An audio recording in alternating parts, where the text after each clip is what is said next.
These two boys and their brooms were absolutely no match for it. We're staying in Scandinavia for Scotland's toughest away day on a windswept cliff in the Faroe Islands. In Euro 2000 qualifying, Craig Brown's men were taken to fishing village Toftir.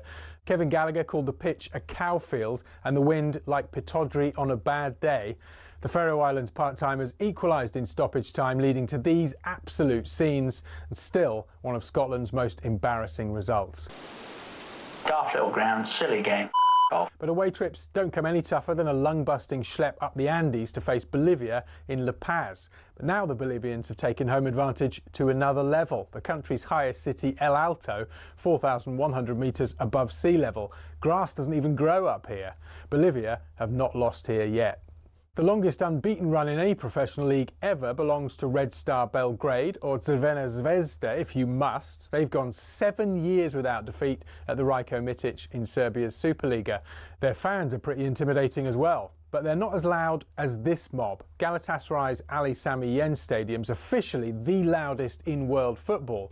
In a derby with Fenerbahce, Galatasaray fans set a Guinness World Record of 131 decibels. That's louder than Motorhead, and pretty tough to carry out your manager's instructions when you can't even hear them. However, our most intimidating away day is in Wales, where cameras can't enter and players can't leave. HMP Prescoed. This prison team was briefly kicked out the Gwent League over concerns about young opposition having to go in there. Now that's a tough place to go. Early June 1939, Germany, always a tough place to go to.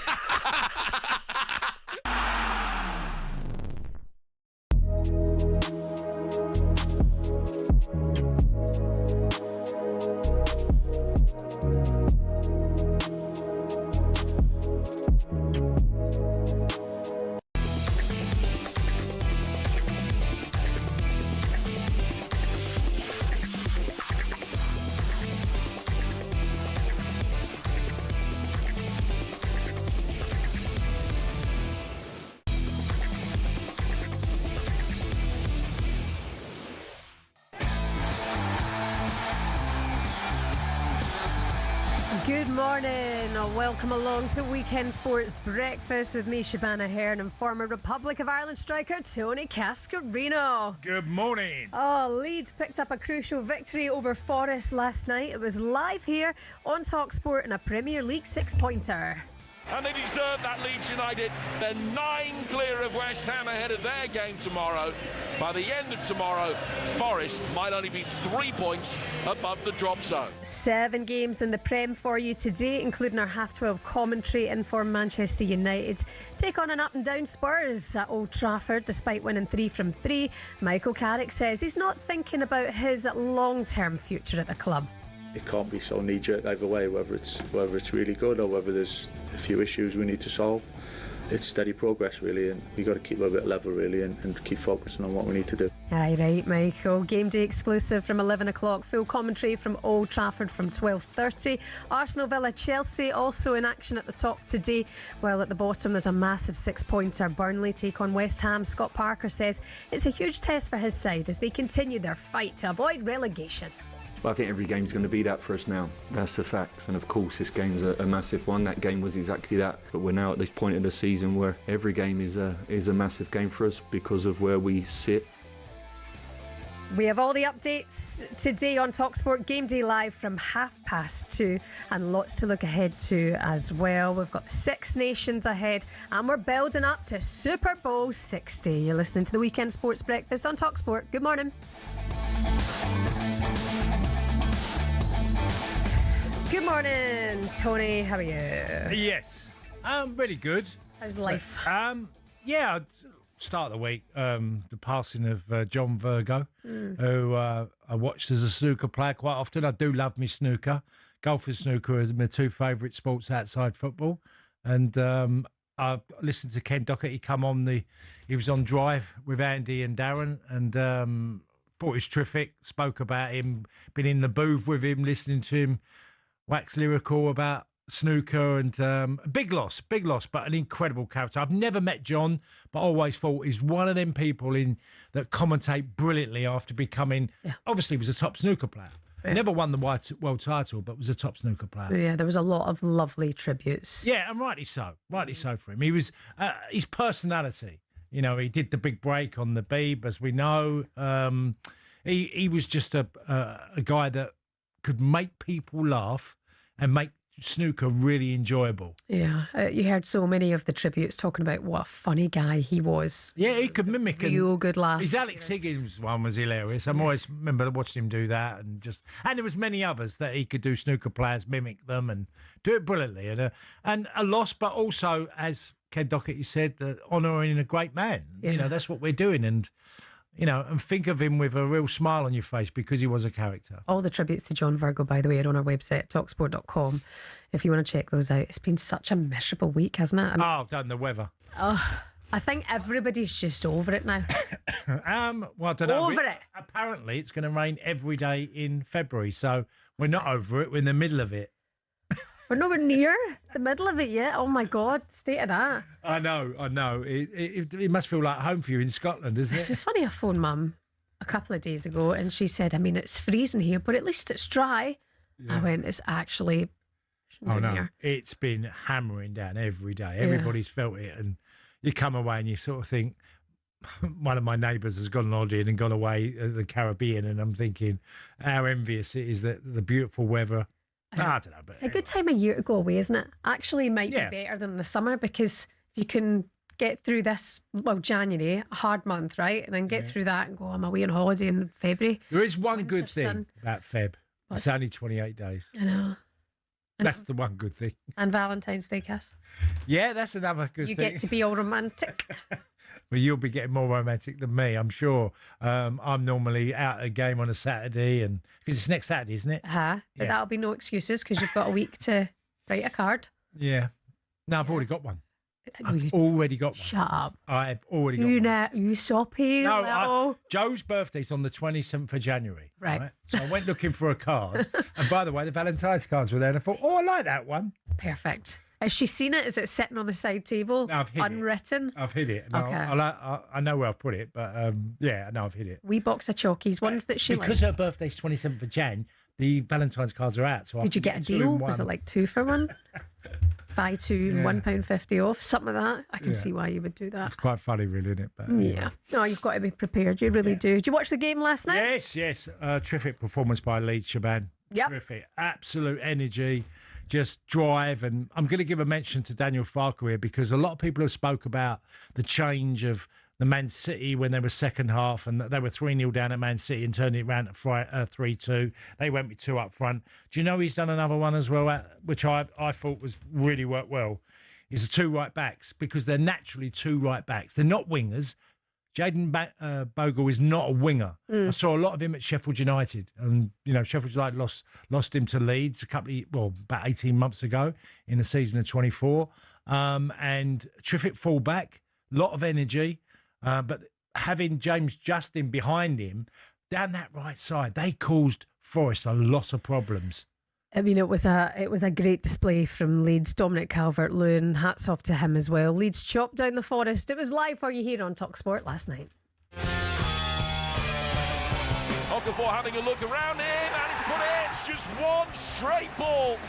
Bogle ran onto it, takes it first time, lets it drop over his shoulder, strokes it into the net. Aronson, Justin, good save. Poke back again, nothing they can do about that. It's Okafor, and it is 2.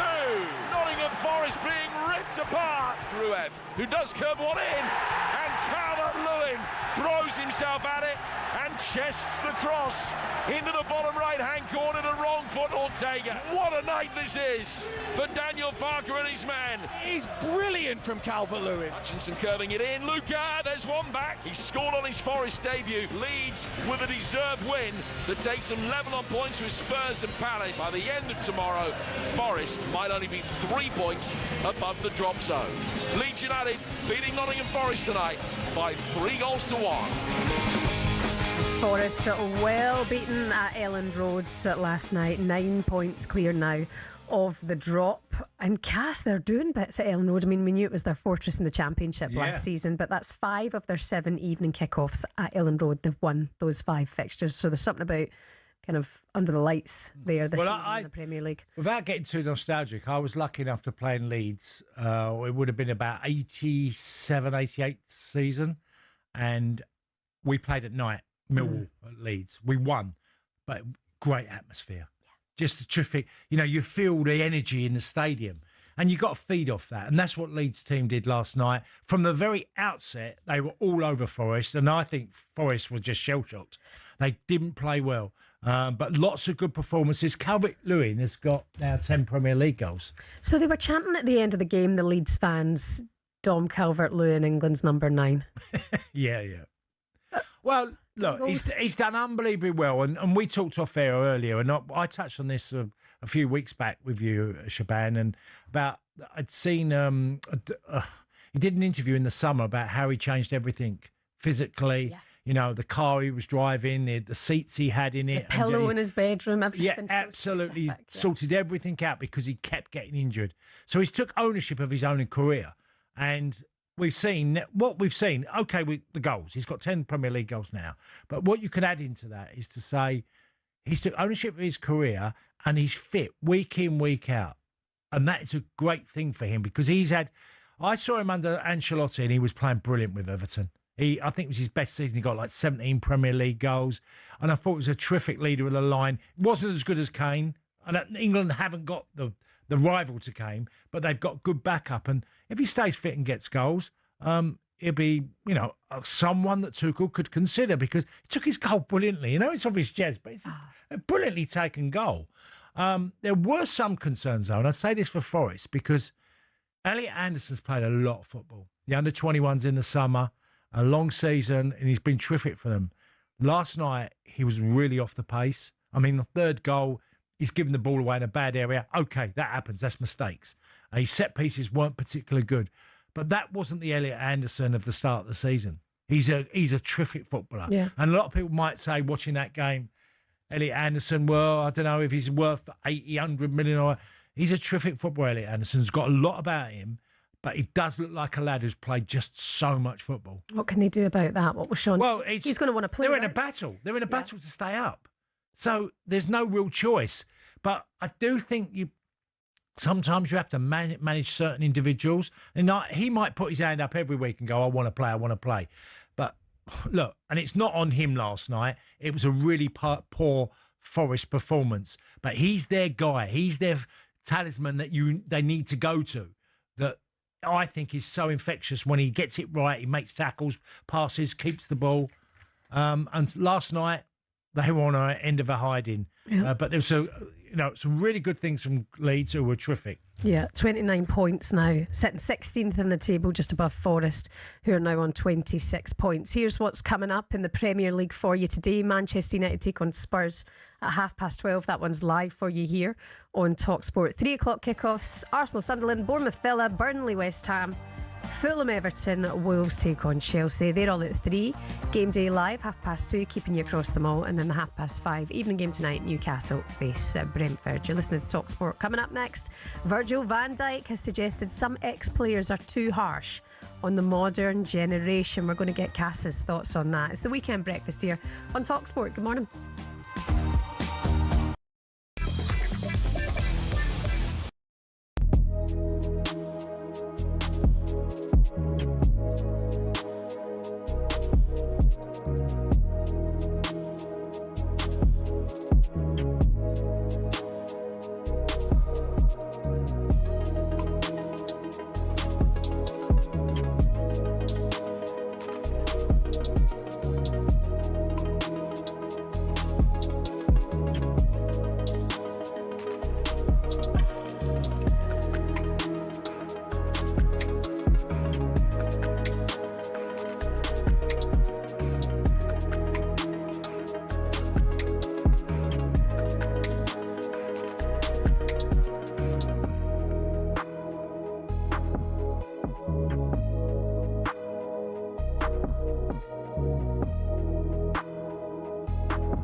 Arnie was talking about style of play rather than trophies. It's great to win trophies looking good, but I don't think Liverpool fans will put up with not winning any trophies, or it'll be hard for them. You've got to win something. Oh, absolutely, 100%. And you know, with the money that they've spent as well. I mean, you've always got that thing, which is you've got to win something. You rightly say. I think that with them is that, you know, good result against Newcastle. Yeah, take it all day long. But as I say, we're still looking at, you know, what's it going to be at the weekend. Whereas, as we know, with last year, it was like win, win, win all the time. And the thing about it as well, they've had lots of injuries, Liverpool. But listen, you know, it happens to everybody, doesn't it? Yeah. Mark, where do you sit with Arne Slot? Obviously, doing really well in the Champions League. Looking to have maybe picked up a bit of form again. Where do you sit on it all? He's one of those who's I think you know when you see his press conferences and you look at him, I think he talks a bit too much, which probably sounds ridiculous, but it's one. If you have to consider with the previous manager, who was obviously absolutely brilliant, and it's difficult in times to kind of follow him. But we won the league last year, and it's always difficult the next year to win the league again. And he's had that, but he's had lots of injuries. I just feel if you ask the majority of Liverpool supporters, they'll tell you that when he changes it, it doesn't exactly make it any better at the moment. So. And people are saying, "Oh, he's not this and he's not this," and you know, we might have to sack him and all that. I think that's rubbish. I don't think he's in that position. But you're looking. Hello and welcome to talkSPORT Goals. I'm taking you through what should be another busy day of football. Chance to win it! We don't need to do that, guys. I'm going to owe you an apology. How did you get to that conclusion? That's a weak mentality. Oh, get out of it.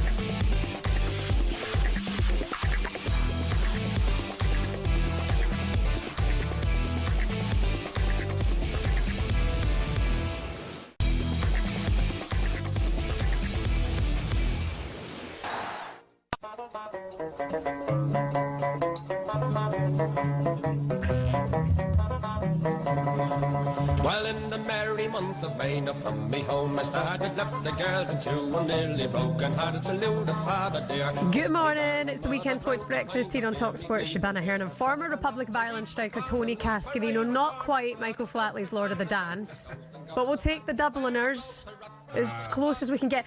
Lord of the Dance is 30 years old. Is it really? Yeah. Did you guys, I'm sure in the dressing room with Ireland, ever like break into a little joke? No, we We went out to Malahide and we done the country and western with Quinny. Big Noel Quinn took us to Malahide to do the country and western and got us on the dance floor. Wrong dance. Line dancing we were doing.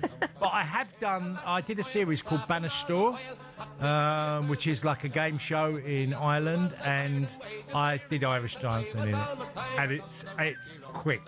I found it really tricky. Yeah, line dancing's tough. Yeah, but they're brilliant. You know, we had like a night of Irish dancing, and they videoed it, and it was great fun. Great fun. And I got dragged up quite a few times. Did any of the guys in the dressing room do Irish dancing? I've never seen it. I'm sure they did. There's a lot of girls do Irish dancing. I mean, they're brilliant. I was an Irish dancer. Oh, right, okay. Well, then for like 22 years. Yeah, it's and great. Yesterday we put on the soundtrack. There's no other dancing I see like it in the world. No, when I see it done. Do you remember '94 when Riverdance happened at Eurovision? Yeah. That was like the first thing I think I remember watching on TV. Next week we were all in Irish. There's lack of arms as well. The arms seem to be redundant in some way, don't they? They're meant to be straight down by your side. But then in Riverdance they have their hands on their hips. Yeah. My daughter was flying about the kitchen last night. She had the puppy involved, trying to learn her Riverdance. It was cute. By the way, was you good? I was all right. Yeah, I was all right. Yeah, not like the best ever. I was up there. It's great to see. You know, you can get when you're on the sidelines and you're watching them on the floor doing their bit, Irish dancers. and you're sort of in awe of them because of how quick their feet are and how they're quite regimented as well. God, by the way, it's some shift. I was going to say. Even yesterday, I was trying to do a little routine with my daughter, and I was like, I'm blowing out my arse right now. Like, never mind marathon training, nothing compares to just trying to manage a wee step by step. By the way, happy birthday to your pal, Mick McCarthy. Yes, Mick. What was he, 66? 67 today. Oh, 67, 67 today. Well, last Saturday I was with him, wasn't I? Because I went to Millwall and he was there, Mick, and 67, Yeah. Time goes so quick. Do you want to sing happy birthday live on air, Tom? I'll just say happy birthday, Mick. Right. He'll enjoy himself. How many people are they're gonna need for give him the bumps? Yeah. I think he need all his kids. And that's a lot of bumps, to be fair. He does a lot of cycling, Mick, so he's kept himself in shape. He loves the getting on the bike and out and training. Fair play to him. He looks well. Keeps yourself going when you're out doing exercise like that. Let's focus on Virgil van Dijk. Big game for Liverpool tomorrow. They've got Manchester City at 4:30. But the captain, Virgil, spoke in an in-depth interview with Gary Neville about public criticism of current players by the ex-players of the clubs to the media.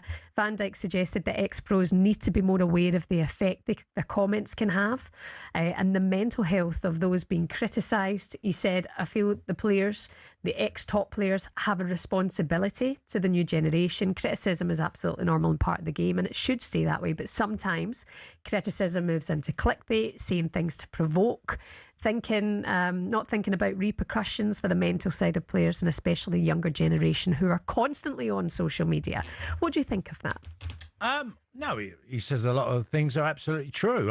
My first thing I always do is reflect back to my day, and what I would say is, from the terraces, the criticism was way harsher, but in the world of social media, it's even worse because I feel more personal as well. You know, you go to when you play the game, and I've had some stick in my career, and and you felt it on the pitch and the boos and the stick that you'd have your family in the stands and they're shouting abuse about what you're doing, and that was all horrible part of. But everyone took it on the chin and got on with it, and you got sort of a resilience towards it. Now the online stuff, I don't know, because I know it's pretty brutal, but I don't look at it myself. But it's not because I don't fear other people's opinions. I just feel like, well, I want to say what I want to say. Whether you agree with me or not, that's down to you. And it's my belief from my experience of what I've had in, now 43 years in the game. So I try and stay there, but I do see that it could be very damaging if you were to prepare, Shebahn. And we both know that you get messages in, and you've experienced it as well. So, you do know what it's like. Yeah. The only thing is that, as Virgil mentioned in the interview, he said, yeah, you shouldn't be on social media. That's what he said to the younger guys, say, in the dressing room. There is a choice there. Yeah. You have the choice to go on social media and look for it and reply to it and get involved in it. You can do it or you can't. Yeah. So I kind of think, well, if you've gone looking for that, well then, what is it you're looking for? Yeah, okay, I'll take it back again, because you have to try and compare from the past to now. Yeah, there's generational thing involved here. We had newspapers, and I'm telling you, in a dressing room, everybody opened up the ratings. So then I'd be in the dressing room and I'd say I'm at Chelsea, and Dennis Wise would say, they've given you a 6. A 6, you were rubbish yesterday. How can they give you a 6? And we'd be joking about the markings, the ratings in the dressing room. So there'd be stick flying around. But papers were part and parcel of the game, where you'd open it up, you'd get your ratings, and you've got the star man, and so you tend to, is it boosting your own ego? I don't know, but many a time we all looked at papers. And now it's different because all the ratings are online. You could, if you want to go and check players out, you can find it, how well they've done, or someone else's opinion. If you were a manager now, would you put a ban on social media? No, I wouldn't. I wouldn't say a ban. I'd just be saying, be careful how much you're on it, and don't get too obsessed by what you're reading. And if it's short, to say ban it completely and not do any of it. I don't do social media, but it's not. I don't really have that interest of. To me, it's time is a commodity that you don't get enough of. Okay, so I always look at it and think, why do I want to spend like hours upon hours just checking everything that's ever been said about me? You'd rather surround yourself with good people, good coaches, good managers, good teammates. No, I'm. versus criticism. Of course, you get criticism in life. I had it as a player, and you have to take it on the chin to some degree. If it's personal, it's different. When it goes personal and it's insults, now that would bother me, because that is something I tend to not do. I will talk about players' performances, but I always remind myself that if I had a lot of bad games in my career, so don't sit on your aisles on the studio and just talk about a player who's been terrible, at a certain time. I try and be fair. There are other reasons why players play poorly. It's not just, it can be a lot of things that happens in their life as well that we are unaware of. I mean, I understand that too. I just think now social media is not going anywhere. Abuse is getting a whole lot worse. Clickbait's getting worse than it's ever been. If I were a manager, even though I've never played football in my life, if I were a manager, I'd tell them, ban it. If I see that you're on it, we'll have a problem. Listen to me. If I'm telling you you've had a bad game, you take my criticism because I'm your manager, I'm your boss. If you're going to listen to Colin the Caterpillar in whatever, in his mum's basement, never had a life, never stepped out of his house. If you're going to listen to that instead of me, then we're going to have a problem here. And if you're going to make that affect your mental health by reading it, well, then that is on you. It's not going anywhere. It's only getting worse. No, there is a line in the sand on everything. I just think sometimes it's a reality check as well, that maybe someone might make a comment. And I don't know. I mean, I got the best telling off by Don Howe, who was the coach at Arsenal and joined Chelsea. And he said to me things that were hit hard. Right. But that's from a professional that's been in the game for 40, 50 years. So I took it on board as like, maybe Don Howe's right. And he was right. What he said to me on one particular day wasn't particularly nice, but it put me back in my place. And we're talking later about guys, who have not performed so well as new signings from this season. Managers having a little dig at them. Yeah. Listen, it's an interesting conversation. You can let us know your thoughts. 81089 is the text number to get in touch with the show. Coming up next, we're going to get out and about on the roads, on the railroads, up and down the country. Fans heading to the early matches. 81089. Where are you off to? We'll catch up with some of you next.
I mean, arguably, Crook, it could have been a lot worse than this, couldn't it? We thought it might be. This was an additional charge. There was an additional charge for a failing of an obligation to provide full, complete and prompt assistance to the Premier League. Let's be clear. They tried to use a loophole to stop getting an earlier points deduction when they were in the Premier League. Leicester said it was disproportionate, but did they get off lightly?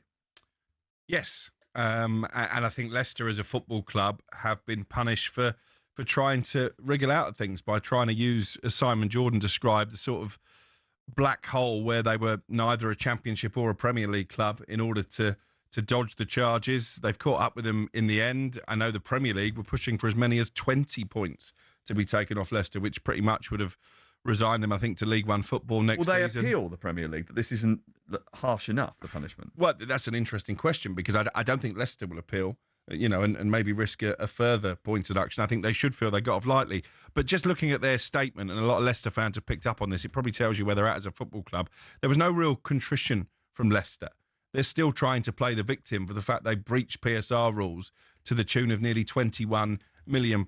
They've brought a lot of this on themselves. They've made bad decision after bad decision. They've hired and fired managers with too much regularity. They've sold players, but replace them with players who aren't up to standard. And that's why we're now in a situation whereby on the 10-year anniversary of Leicester winning the Premier League, defying those odds of 5,000 to 1, 10 years to that very day, it's the last day of the Championship season. They could find themselves in the 3rd tier. But hold on a second here. This all unravelled when Brendan Rodgers was in charge, and maybe before it unravelled. It has to be remembered that Leicester City were consistently disrupting the established elite. 2 seasons running, they missed out on Champions League qualification on the final day. They won the FA Cup. They reached a European semi-final. Actually, have Leicester City got a case here of being a team that have just been punished for simply showing a little bit of ambition and daring to try and disrupt the big boys? I don't think it's the ambition that's cost them. It's the poor decisions they've made since those glory days of winning the Premier League and the FA Cup.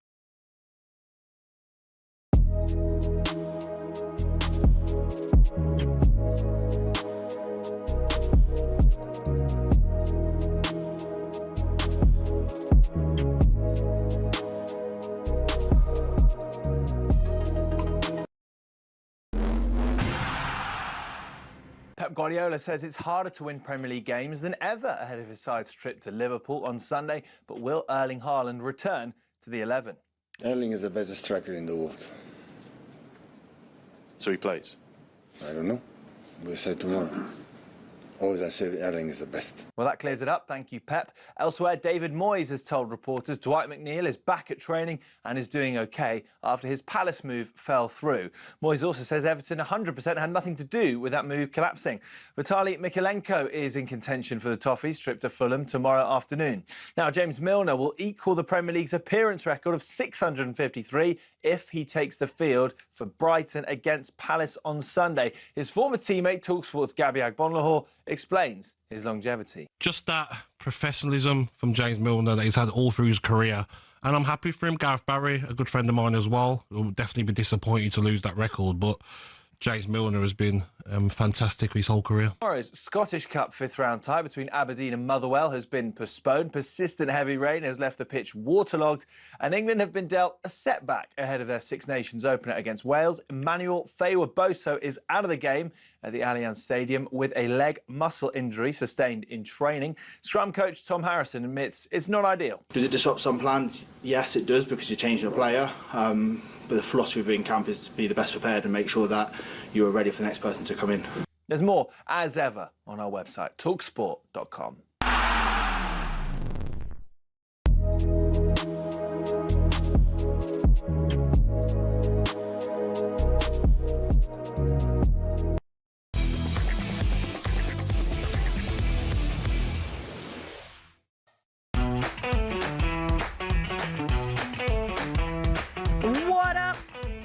This weekend, it's the weekend breakfast here on talkSPORT. Shebahn Aherne and former Villa striker Tony Cascarino. We had some fun with ChatGPT earlier on, didn't we? Yeah, it's amazing what you can do. Did you put it out there? I just stuck it on the old Instagram. Here's us going, don't look at social media. But I took a picture of Cass for Super Bowl weekend, and then I rugby tackled you into the air.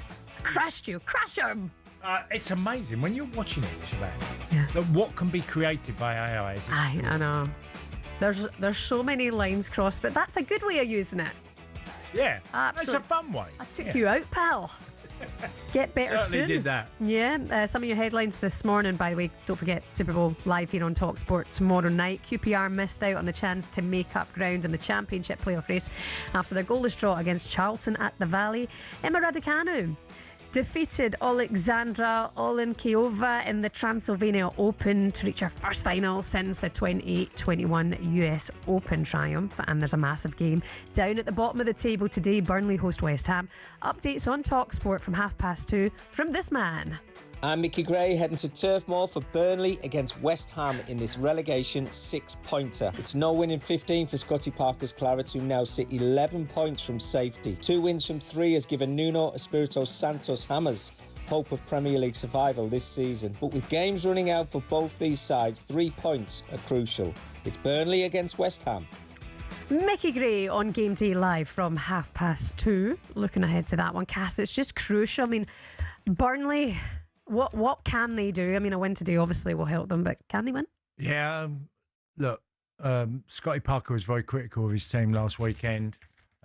He knows he needs a big result. I I fit Burnley now have got them in a position where the Wolves are. It feels like it's nearly impossible for them to get out of it. Yeah. And, you know, not so long ago, he was Bournemouth manager and he was very critical of his team. And look, what do you do towards the end of the season? You know that 99% of the time you're going down as a manager. He'd be disappointed because he's made quite a bit of investment with experienced people like Kyle Walker coming to the club. You know, that makes a difference, you'd think, it'd help. It's a difficult one. I thought it'd be a minor miracle if Burnley stayed up. That, my honest opinion, start of the season, I was like, they're going to do, if they can stay up, they've done an amazing job. And that's not changed my opinion. It's just the difference, isn't it, in the Premier League for teams like this? Yeah, and, you know, also playing West Ham, you know, West Ham had that terrible turnaround against Chelsea, 2-0 up, looking quite comfortable, get beat 3-2 after a couple of back-to-back wins. But they're still in there. Forest got beat last night. They've still got a chance of going to get someone. They have to go to Burnley and Turf Moor and try and win the game. They've got to. Burnley having the upper hand with home advantage today as well. I can't see in this world West Ham going down. And then you look at the table, there's not all of that much time left. No, exactly. You know, games are running out, Shebahn. You know, we're down to 15, aren't we, now? Was it? 14. Yeah. We're down to 14 games. So and there's 6 points off Forest. I mean, exactly. It's tough. 14 games to go. Okay. Yeah. It was game in hand over Forest. So you've got to bridge that gap. You've got to get it down to 3 this weekend. Burnley, West Ham, 3 o'clock kickoff today. Updates here on Game Day Live with Adrian Durham on talkSPORT. Let's do this.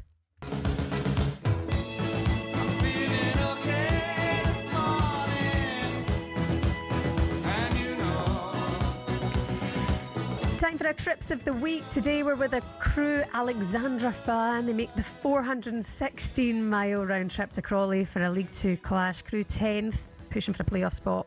Crawley are just 6 points outside the relegation zone. It's a 12:31 kick-off today, by the way. All the EFL games this weekend are kicking off that minute later for the Every Minute Matters campaign to encourage fans to learn CPR. Have you learned your CPR, by the way? No. You going to do it? I did it years ago. I said I've learnt it. I mean, I forgot a bit of it. I know the basics, but we're having to do it where I live. Yes, Defibrillator's been introduced, and so we're having to learn that as well. It's important, I think, that they're learning it now in schools as well. Yeah. You know what it saves lives. Yeah, well, this is it. It saves football lives. So I was I met a guy in France, and his son passed away on a football pitch. Oh, geez. And that was many moons ago. And, you know, so if it saves one life, it's worth it. Yeah, and it's former Luton captain Tom Lockyer is the man behind this campaign as well, who's completely been through it. We've had him here on talkSPORT talking about what's happened to him. I mean, you can never forget where you were that day when those things happened to Tom Lockyer. You just think, oh my God, in this day and age. No, it's a great idea, and absolutely, you know, Tom Lockyer is perfect to step into that role, someone who's experienced that difficulty in a moment. Yeah. And, thumbs up. Makes us all think about this today, this campaign. Pleased to say we're going to speak to a Crewe fan and podcaster, Mark Birtles, who I believe is on the train, out and about already. Good morning, Mark. Hi, Mark. Morning. Have you got the carriage to yourself? Spread out, 4-seater? I'm with my good friend Trev. But Hi. Other than that, Hi, Trev. Other than that, yeah, it's just us two, yeah. Look, tell us about your season, Crewe, because I'm going to ask you another question off the back of it. Tell us so far how you felt that Crewe are doing. Well, it's typical Crewe. We start off well. We've got a good squad, and then injuries take the toll, unfortunately, and we end up falling away. It's been the same case for the last 2 or 3 seasons now. If we could keep everybody fit, then I think we'd be pushing for the top 3. Really, I have to be honest and say that where we are in the table is almost a miracle given the players that we've got injured. It's such a small squad, but Lebo's doing a cracking job, and you know we're hopefully going to get a few back in the next couple of weeks, which maybe sees us set up for the run-in. Touch wood. Tell us about this 20-year-old you've got at Crewe, Emre Tazgirl. Is it Tazgirl? Is that how you pronounce it? Nailed it. Yeah, Emre Tezgel. They've tried for a few seasons, I think, Trev Hampton, to get him on loan from Stoke, which is obviously just down the road. And we fought off competition from Stevenage in the summer to get him. and he was on fire. When strikers just go through that spell where everything they touch flies in, that's what was happening. And then he was trying to score at the back post and collided with the keeper, and he's done his ankle ligament. So he's got the boot off now, and he's back running on grass. So I think we're looking at the end of February. So the manager said. Yeah, well, a bright 20-year-old always helps. And what are you expecting today at Crawley, the car park for Gatwick, as they're called?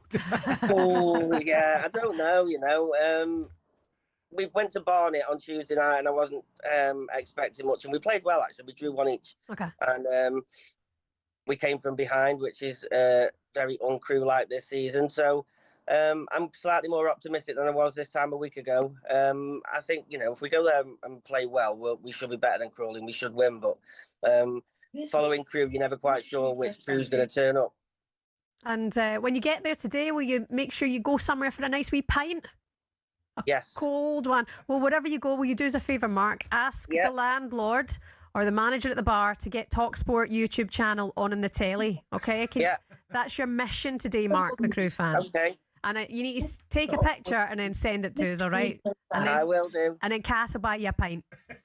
Thank you very much.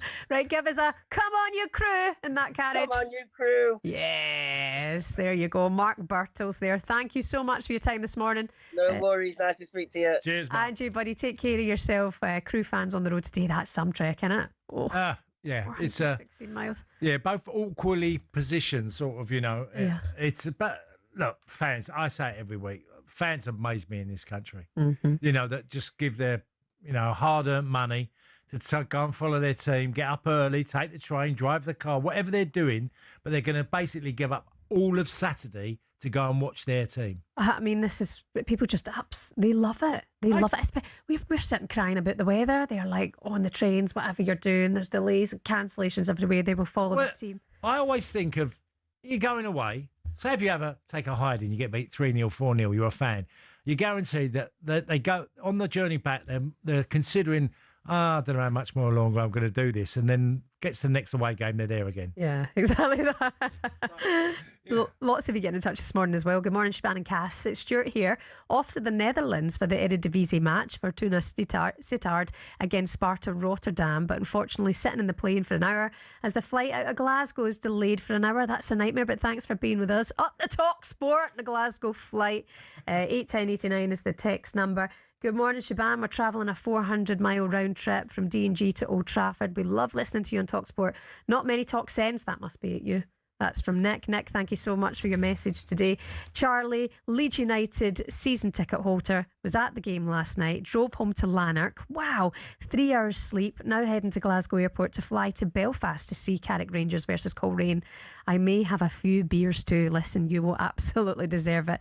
Charlie, everybody getting in touch. Travel safely today and enjoy your team following them today. Here's what's coming up for you on talkSPORT today. It's a big one. It's a big sporting weekend, people. We have you covered here on talkSPORT. After us, Max Rushton and Charlie Baker here with a warm-up from 9 o'clock. And then at 11 o'clock, exclusive commentary from the Premier League at Manchester United host Spurs. 12:30 kick-off right here on talkSPORT. 2:30. Adrian Durham, the GOAT, is here for Game Day Live. Hi, I'm Adrian Durham. I'm going to be at a big game down at the bottom. I'm at Turf Moor for Burnley, West Ham today. That's where the show comes from. Going to bring you all the goals as they go in from the Premier League, from the Championship, League One, League Two, National League, Scottish Cup today as well. So we'll bring you all of those goals as they go in, take you around the grounds, and we have a full classified check of all the results at 5:15. Every Saturday, 5:15, you get the full classifieds and only on talkSPORT. Wonderful stuff. I'm surprised he's done that in his own voice. Every time I get a WhatsApp voice note from Adrian Durham, he goes, "All right, hen, how's it gone?" Every single time.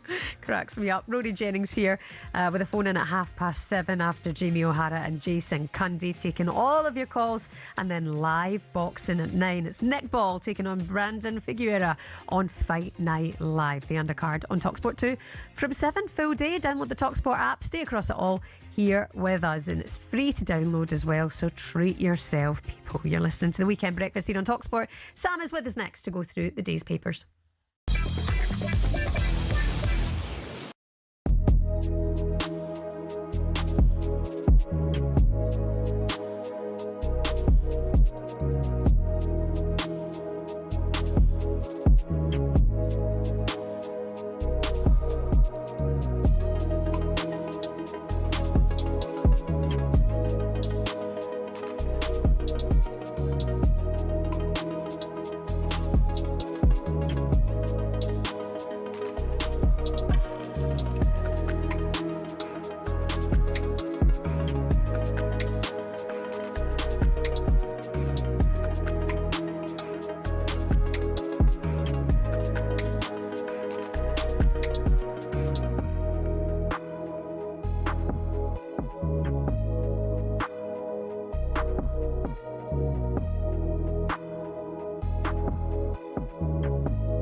Let's focus on Chelsea. Liam Rosenior back pages again. Rosenior hits out at Arsenal. Chelsea head coach accused the opponents of disrespect for disrupting his side's warm-up before the cup tie. I wouldn't come out with that, me. I guess he was asked about it. Bat it away, use your brains, use your head. Say, oh, mate, what's your point? You saying that costs the game? Nah.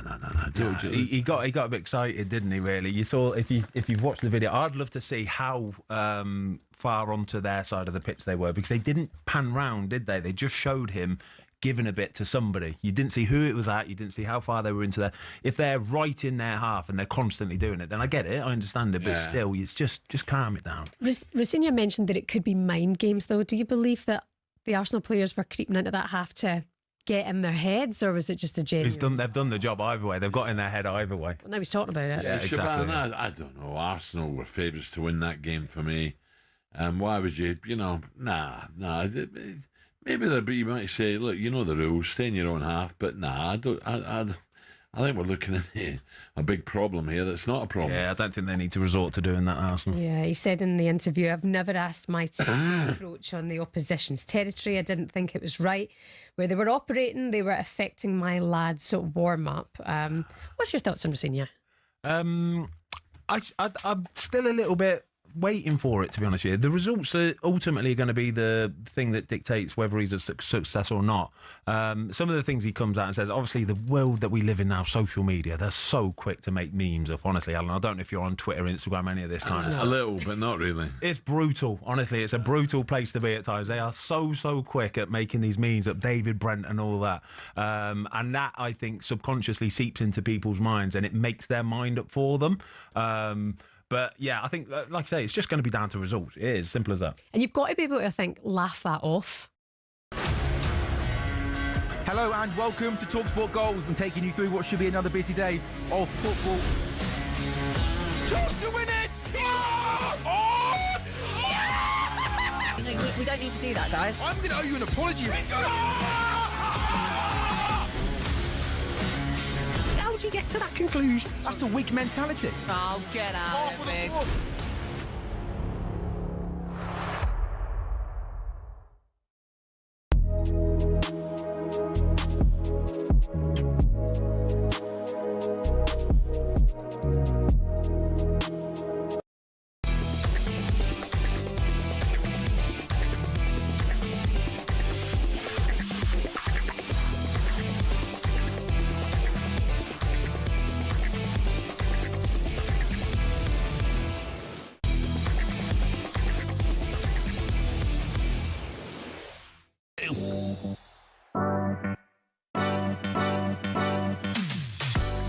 Good morning. It's the Weekend Sports Breakfast here on talkSPORT with Shebahn Aherne and Tony Cascarino, former Celtic striker. You love it, don't you? You're upset. He's going to download AI now. He's going to download ChatGPT and generate images for the rest of the day. Oh, don't. It's amazing what you can see. It's just what they can do. I've just taken a picture of Cass and made him start crying. Entitled it When Liverpool Get Beat Tomorrow.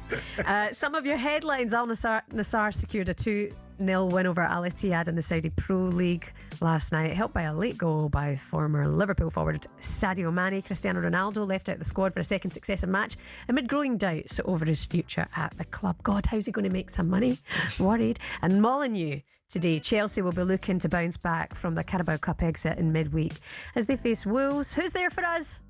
I'm Adam Bridge and I'm on the way to Molineux for Wolves against Chelsea. The visitors looking to bounce back from their Carabao Cup semi-final defeat and record a fourth straight Premier League victory. As for Wolves, it's the start of life without Jurgen Strand-Larsen and the potential of the Gomez 4 being named in the matchday squad. Scott Minto's alongside me for Wolves against Chelsea. Cheers, Adam. 3 o'clock kickoff. All the updates on GameDay live on talkSPORT. Sam Stevens is here. It's time for this. I don't think there's a song anymore. Oh, there's no songs. No song anymore. What, they cut your song? No, they've cut the song because the first song wasn't good enough. So we're going to change it to a new song, which we haven't quite got ready yet. You've not put pressure on yourself at all for the song. What to say that's going to be better? Why don't we make you a song on AI?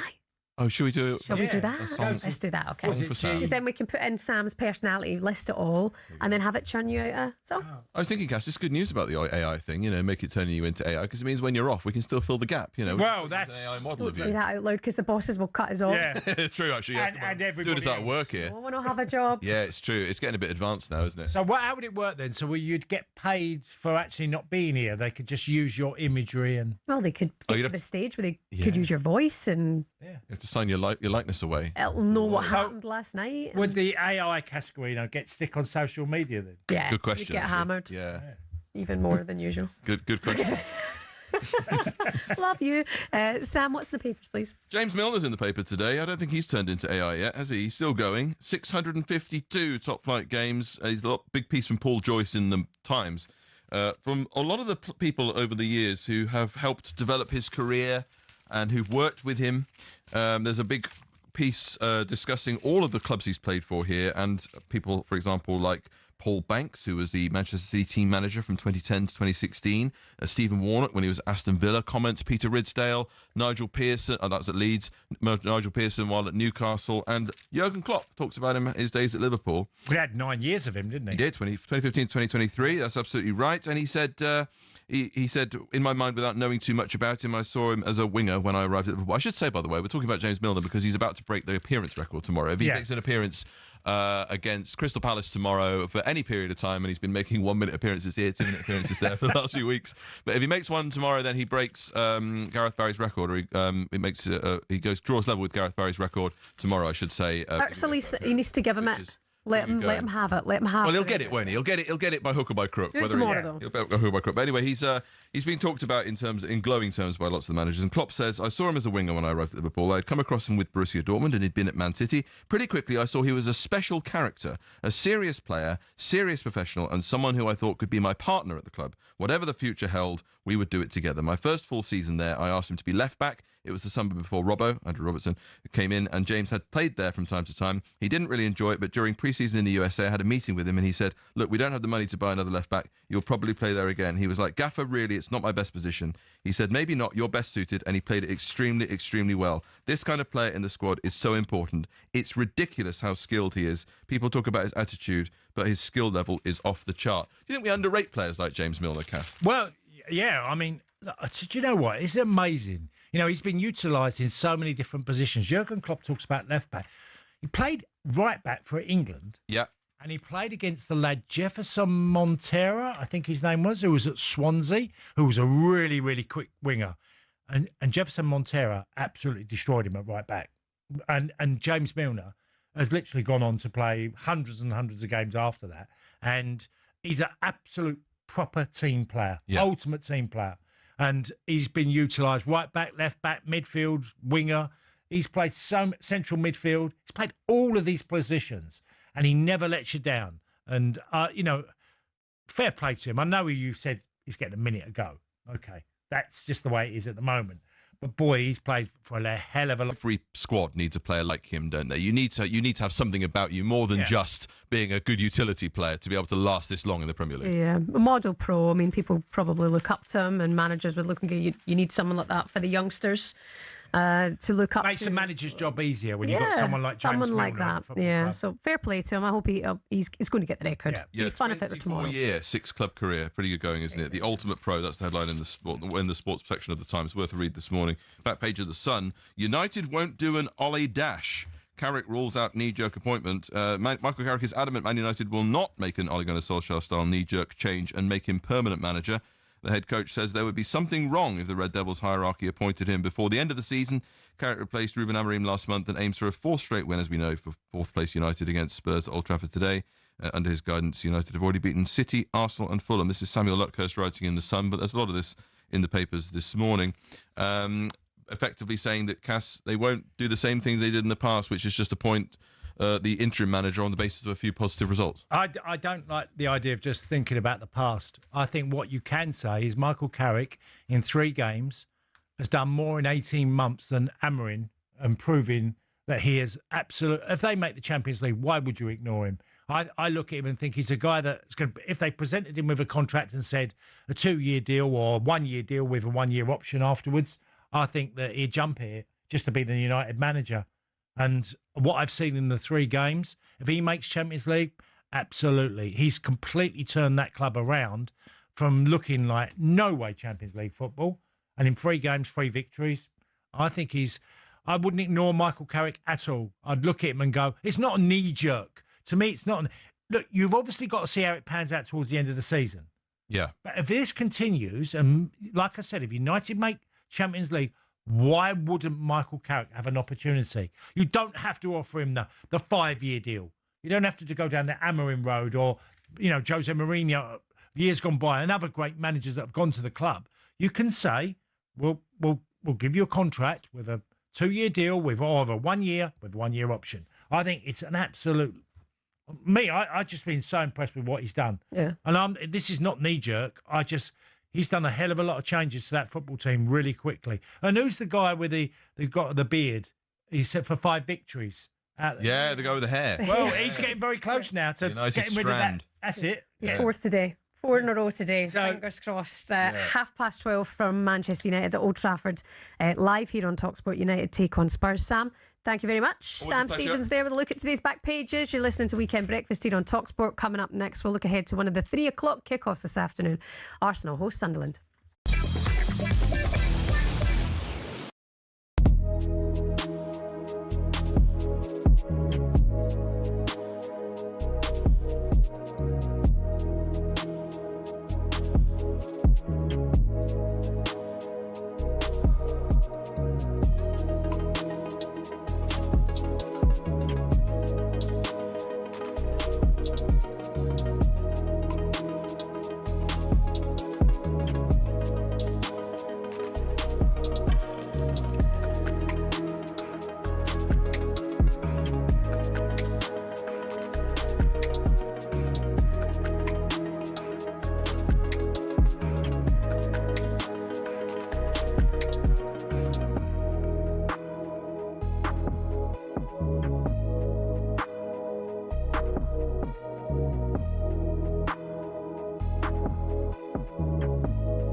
I think there's times as well, isn't there? You look at the problem at Sheffield Wednesday and how Barry Bannon's gone about it when he's been there and he's come out and spoke when members of staff aren't getting paid and stuff. There's times to come out, isn't there, and speak, but the problems that Spurs are having when they've got so many good players available still, just keep it in-house. Let Thomas Frank deal with that. Yeah, for sure. Because Thomas Frank has obviously been asked about it. He was quite diplomatic in public. In private, would he have been fuming with his captain, you think? I think so, yeah. I think he would have been fuming. Does he do fuming? He does sort of quiet fuming. Scandinavian fuming. Yeah, he doesn't shout and bawl, but he will drag you in there and have a word for sure. He's not. Because you were with him for how long at Brentford? 3 years. 3 years. How many times did he blow his top during that period? Once or twice in the dressing room, but for sure, there were times he would drag players into the office and let them know.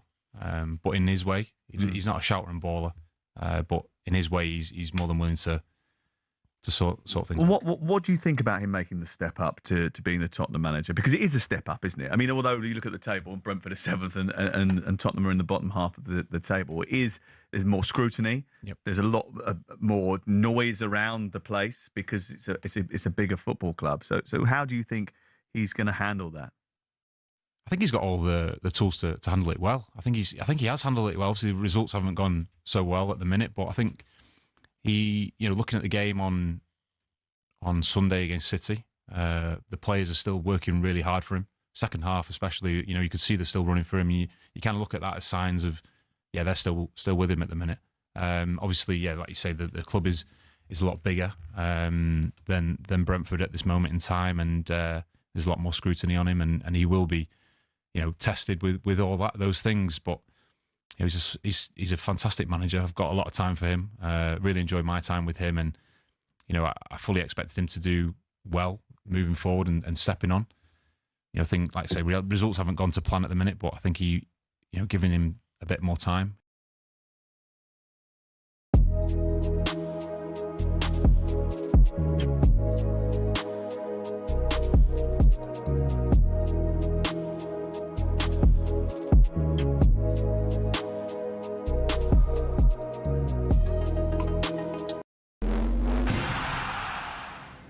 There's a lot of talk about the independent football regulator. Some people love the sound of it, others don't. But what actually is it? And is it going to be any good for the game? In simple terms, it'll be an organisation not controlled by the Premier League, the EFL or the government, which will make sure all clubs are financially stable and don't rip off the fans. The aim is to make sure what happened to Bury, Derby and Reading doesn't happen again. Now, a significant reason clubs go under is because of dodgy owners financially mismanaging the club and running it into the ground. But in theory, these should be a thing of the past with the new regulator. They'll be able to use data from the National Crime Agency to perform stronger fit and proper persons tests and can even force owners to give up their stake in a club, which for certain supporters might be a welcome relief. It's likely good news for the EFL. The tension between them and the Premier League over a fair financial deal has been increasing in recent years. As it stands, talks have broken down. The Premier League backed out of recent negotiations, but the regulator will have the power to force through a deal, meaning more money for clubs lower down the pyramid. Now, this might sound simple, but in reality there's concerns this will open a legal can of worms, which could result in messy court cases involving the Premier League and the regulator. Parachute payments will be brought under the control of the regulator too. If they reduce them, it could mean a wider variety of clubs securing promotion to the top flight, but critics reckon it'll just mean the gap between the Premier League and EFL actually widens, as promoted clubs won't get as much money, which should normally be used to buy better players so they can compete. And current Premier League clubs have said if there were no parachute payments, they'd actually invest less, which would harm the quality of the top flight. And if clubs don't invest, then you'll get exactly what the EFL don't want, which is the same 3 clubs going down every year. And remember when Cardiff's owners changed the club's colours and badge? Well, in future, fans will have to approve any major changes to their club's heritage. Now, that might all sound great, but do we really need it? Some say the downfall of Reading and Bury is an exception, not the rule. So as a whole, the most successful footballing pyramid in world football doesn't need regulation. They say it scares investors who can help grow the game. If those investors go elsewhere, well, the Premier League may no longer be the destination for the best players in the world. And others, well, they just don't trust politicians to appoint truly independent people to regulate our game.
Hello there, good morning. It's the Weekend Breakfast on talkSPORT. Shebahn Aherne and Millwall Hall of Famer Tony Cascarino.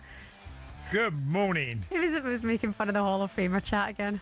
Who is it we had on? Oh, Tony, the Hall of Famer. Can't remember who it was. It was funny though.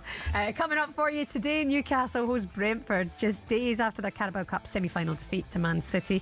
Newcastle boss Eddie Howe has urged fans to stick with the team despite a run of just one win from their last 7 games. My message is that we're fighting, and I think you can see that on the pitch. I can assure you the players are maxed out physically, mentally, and we obviously see them behind the scenes. And that will be the same for the staff. We're all trying for success. Is Eddie Howe's future in doubt at St James Park? No, it can't be. Updates from 5:30 here on talkSPORT. 7 games in the Premier League today, including the 12:30 commentary here on talkSPORT. Inform Manchester United take on the up and down Spurs at Old Trafford. And after Christian Romero criticised Spurs' January window, Thomas Frank says it's important to move on and has urged caution over the use of social media. It seems like everything was written on the social media is the truth, which I think is a challenge in general, overall. But of course, with everything, that's the way it is, and we just need to deal with it. Wise words. Social media becoming a bit of a theme on the show this morning. GameDay exclusive from 11 o'clock. Full commentary from Old Trafford today. 3 o'clock, Arsenal, Villa, Chelsea, all in action at the top, while at the bottom, a massive 6-pointer Burnley take on West Ham. Nuno Espirito Santo says his side will be in for a tough afternoon against the relegation rivals. We know this is going to be very tough. Burnley is a good team fighting for the same objective that us. At their home, they're going to react, and we have to be ready for that. Imagine they go down. Just thinking about that. It's crazy. Updates and action on GameDay Live from 2:30. Plus, looking ahead to the Six Nations as well. A big night of boxing. It's Super Bowl weekend. You up for that as well? We've got it live for you on talkSPORT tomorrow night. It's the weekend breakfast here on talkSPORT. Good morning. You know, you said there, Shebahn, imagine if they go down. That's why this game today for them, at Burnley, West Ham, is so important. They've got to go and get a win, because obviously Forest losing last night, that with 13 games to go, if they're still 6 points shy, that is really going to take a, if Forest have any sort of decent run after that, now Leeds feel out of sight for West Ham for me. If they lose, Leeds wouldn't hardly need much more, nor would Tottenham, Crystal Palace. They wouldn't need much more. I would envision West Ham getting the win today. Yeah. But they be away from home. And you've got to. You've Every player is aware when you cross the white line the importance of some games, and that's that today for West Ham. That's the 3 o'clock kick-off at Turf Moor. Burnley host West Ham. Also Arsenal versus Sunderland today. The league leaders kick off at 3 o'clock. The Gunners can go 9 points clear at the top of the league with victory. Sunderland battered by Burnley in their last game on Monday night. Sorry, they battered them. Are you expecting Arsenal to go for it today? I mean, Sunderland struggled away from home this season. Well, it's very hard to see a reason you can convince people that Sunderland can get something. I watched Sunderland at Chelsea, thought they were terrific. I think the loss of Granit Xhaka is a big one. Yeah. He's got an ankle injury and won't play today. I think his influence on the team has played a big part on the type of season they had. And they've had some young lads come out and done really, really well. So they're a very energetic team. So that's the one thing. Watching Sunderland, you can see that everyone covers every blade of grass all over the pitch, and the energy is extraordinary. And they have leaders like Ballard in the side, but I just think Xhaka's a big miss for them. Yeah. And an Arsenal team that I just think are going to go for the jugular now. I just don't see it any different. Just watching them at Leeds, and yes, they beat Chelsea 1-0 in the cup, but the onus wasn't on them in that particular game. If they kept a clean sheet, they were through against Chelsea. And that's what they managed. I think it'll be different today. I think it'll be how long can Sunderland resist what Arsenal can do from the bench, from the players that play. They're a real handful of a side. Well, our next guest is an Arsenal fan. She's currently out in California, won't be at the Emirates today. Property presenter Scarlett Douglas is with us this morning. Good morning, Scarlett. How are you? Hi, Scarlett. Good morning. I'm very well, thank you. How are you both? I'm good. Yeah, good. I love watching your show, by the way. Thank you very much. My husband works in property, so you're one of his guilty pleasures. Stick that, Yes. She's got a show with her brother. Yeah. And they do up the houses and stuff. Worst house on the street. It's a good show, Scarlett. Sounds good. Thank you. Do you want to come back to Britain and work over here, did you, Scarlett? I mean, I'm all right for the minute. I've heard the weather's terrible over there, and I'm having a great missing time much, to in be San fair. Francisco. I think saying grim is an understatement. It's been dreadful. We've been promised rain every day to the end of February. Yes. Do you know what? Then in that case, I'm coming back in March. Forget it. Scarlett, you'll talk about the Super Bowl in a minute because you're out there trying to get yourself a ticket to get into the game tomorrow night. But let's start with Arsenal. I mean, you're not throwing the league away now, are you?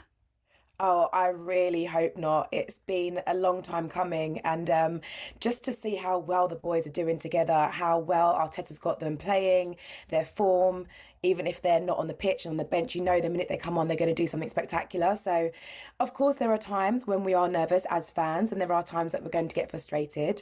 I think that would be the same with any fan for any club, but I really feel like we're going to do it, and I hope it's going to be more than one. I mean, I'm going for the quadruple. Maybe it's too much, but I'd like to think we're at least going to get the double. Yeah. Well, you're in all competitions, doing really great. I wanted to go straight to the Super Bowl because I read some numbers this week, Scarlett. I couldn't believe, the cheapest tickets available or the cheapest that you could say buy are $4,000, and the top end tickets are $30,000 to watch this game. No. Well, Tony, I have been looking into this. The cheapest tickets are actually $5,000. All right, so they've gone up in the last day or so. Go on. So about £4,000 maybe. Right, It is a lot of money to be here, and I figured, you know what? I spend a lot of time in Los Angeles. I live between there and London, and flying into San Francisco is not too far. I actually flew into San Jose, which is a bit cheaper. So if anybody's ever thinking of going to San Francisco, go to San Jose. It's a bit cheaper. Good stuff. And and you can travel forward and back. But just being here, I arrived yesterday, and the atmosphere is amazing. There are so many people around. They have the Super Bowl experience, which I'm going to be visiting today, and there are a lot of people trying to get in and trying to hustle to get their tickets, and I am one of them. I don't know if it's going to happen, but I'm here. I'm going to put myself in the right position, and hopefully, just hopefully, I'll get in. Can you not say? I'll do someone's kitchen up. I was going to say. No, go on. You say it then. No, I was going to say the exact same thing. Like, you could do a trade. Like, I'll do your kitchen up. Right, or I can do something with the stadium, or give me a box and I'll renovate it. Yeah, you know, I renovate could absolutely do that. I think that's a good idea. Good point. I think it's a great idea. Thank you. Who are you a fan of, the Hawks or the Patriots? So I'm actually a 49ers fan, as you can probably see from my jumper. San Francisco 49ers. The short story is because I don't really know a huge amount about American football. I've been learning since I've been living over in the States, so the last, 18 months. And I figured I needed to find a team. Obviously, Arsenal went unbeaten, 49 games. The Invincibles, they wear red. The 49ers wear red. It was just the perfect match. So I was really hoping that we were going to do it. Unfortunately, we lost to the Seahawks. But we are playing at our stadium. The Super Bowl is being played at the Levi Stadium. So I shouldn't really go for the Seahawks. I should go for the Patriots. But to be honest, whoever wins, listen, everybody's here for a good time. So, Scarlett, you're with your brother, you said, yeah? Your brother, you work I'm actually here on my own at the minute, yeah. Okay. I thought I'd just take the trip on my own and make some friends along the way. Yeah. I actually have done. I want to just say quickly, I met Spike Lee today randomly on the street, who is the biggest Arsenal fan. So even if I don't get into the Super Bowl, I've met Spike Lee and I'm happy. Yeah, go for a drink with him. And watch the game with him. Well, he's probably going, isn't he? Well, they must have the parks where the game is being... Fan parks and all. Yeah, the fan parks. Yeah. They must have them. There are loads of places where there are big screens and stuff, so you really do still get to see it. But I am going to be outside that stadium doing my absolute best to get in. Good for you. And your brother, Stuart, he was a footballer, right? Yes, so he is a professional footballer. He played for Luton Town for many years. My other brother as well, Andrew. What's his surname? Douglas, right, yeah. Okay, so Stuart Douglas and Andrew Douglas. Oh, right, okay. So how old is Stuart? Stuart is 40. Oh, you're testing me here. I want to say he's 48. 7, apparently, Wikipedia. Oh, 47. Okay, I was going to be 48 in April. And Andrew, happy birthday, Andrew. It's your birthday today. He's going to be, or he is 46 today. Sorry, Andrew, I'm giving everybody your age away. Stuart, you're a Lutonian then? Stuart is. We were actually, Stuart is in terms of where he played, but we were actually born in Hertfordshire in Cheshunt, so not too far from Luton. Yeah. But yeah, we've all been brought up over in Cheshunt way. I was just reading on Wiki as well. Does Stuart still work at Bournemouth? No, so he was actually AFC Bournemouth's physio for quite a while, and then I managed to bring him out of that and bring him into TV presenting with me. But he still does do little bits with them, which is really good, and they still love him down there, which is great, and he still lives down there. We all need a sister like that, don't we? But can I just say something though, Tony? You all need a sister like me, but you don't need a brother like Stuart. And I tell you what, all of my shows had In the Sun in the title before he came along. It was A Place in the Sun, and it was My Dream Derelict Home in the Sun. Scarlett Douglas, TV presenter, Arsenal fan as well. Thank you so much for your time this morning. Have you watched it? Joel loved that show. Now you've mentioned it, I'll get it. But she sounded a really shrewd cookie. Yeah. You know, and fair play to her. Worst house on the street, it's called. Getting yourself up to go to America because you want to be there and, Yeah. on your own. Fair play. Yeah, fair play to her. Pumping into Spike Lee and all that. Don't forget all the games and all the goals as they happen today. Game Day Live on talkSPORT with Adrian Durham. It's underway at 2:30. All those 3 o'clock updates from the games live for you on talkSPORT from all of our reporters. Coming up next, it's that time on a Saturday. Get the kettle on, get a posh coffee. Cappuccino with Cascarino on the way.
just disrespectful. And how about you look at your own performances? I rate Romero. I do rate him as a defender. 5 goals this season as well. He's chipping in with his goals from centre half.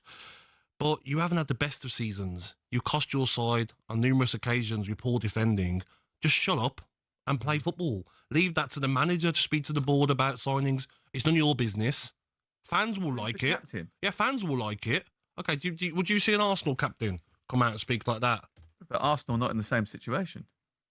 One of the things Thomas Frank said in that clip we just played is that Romero is ambitious. Can't have been that ambitious. Well, he's won the World Cup. He signed a new contract with Tottenham. If you're that ambitious, you don't do that. You back yourself to go and play for a big club. He was part of the team that finished 17th in the Premier League last year. He was described by our own Stuart Pearce as a liability in the previous meeting with Manchester United. He isn't that good a defender. I don't think he's that good a character. And I think he should have been stripped of the captaincy. This is not how a captain of a Premier League football club should be behaving. Well, he's a Europa League winner and a World Cup final the dog and winner. duck in the final. Well, they didn't bring the dog and duck in the World Cup final, did they? They beat France. But well, Sam, Jimmy Traore won the Champions League. Doesn't make him a legend of football, does it? Not saying he's a legend. He's just saying that he's not a bad footballer. You think he's overrated, and I think he's So got. does Stuart Pearce. I'll take Stuart Pearce's view over mine. I think he's got great qualities. I think he's just a little bit sometimes too eager, and sometimes his ego gets the better of him, and he wants to go and do everything instead of being disciplined. There's the point that you've made. He's rash on the pitch. He gets too many bookings. He gets too many red cards. He gets caught out of position too often. And he's clearly overly emotional off the pitch. And you use the word ego there. Speaking of people who know what goes on in that Tottenham dressing room, there are too many egos. There are too many players there who feel they should be playing for far bigger clubs than Tottenham. And I think therein lies the problem. Tottenham are a big club. But when you're winless in 6 Premier League games, maybe some of these players that like him post, Romero himself speaking out, concentrate on getting back-to-back wins. It's all optics. Do you know what it is? It's nonsense. You're right. The fans will love it. Hello and welcome to talkSPORT Goals. We've been taking you through what should be another busy day of football. Chance to win it! We don't need to do that, guys. I'm going to owe you an apology. How would you get to that conclusion? That's a weak mentality. Oh, get out of it.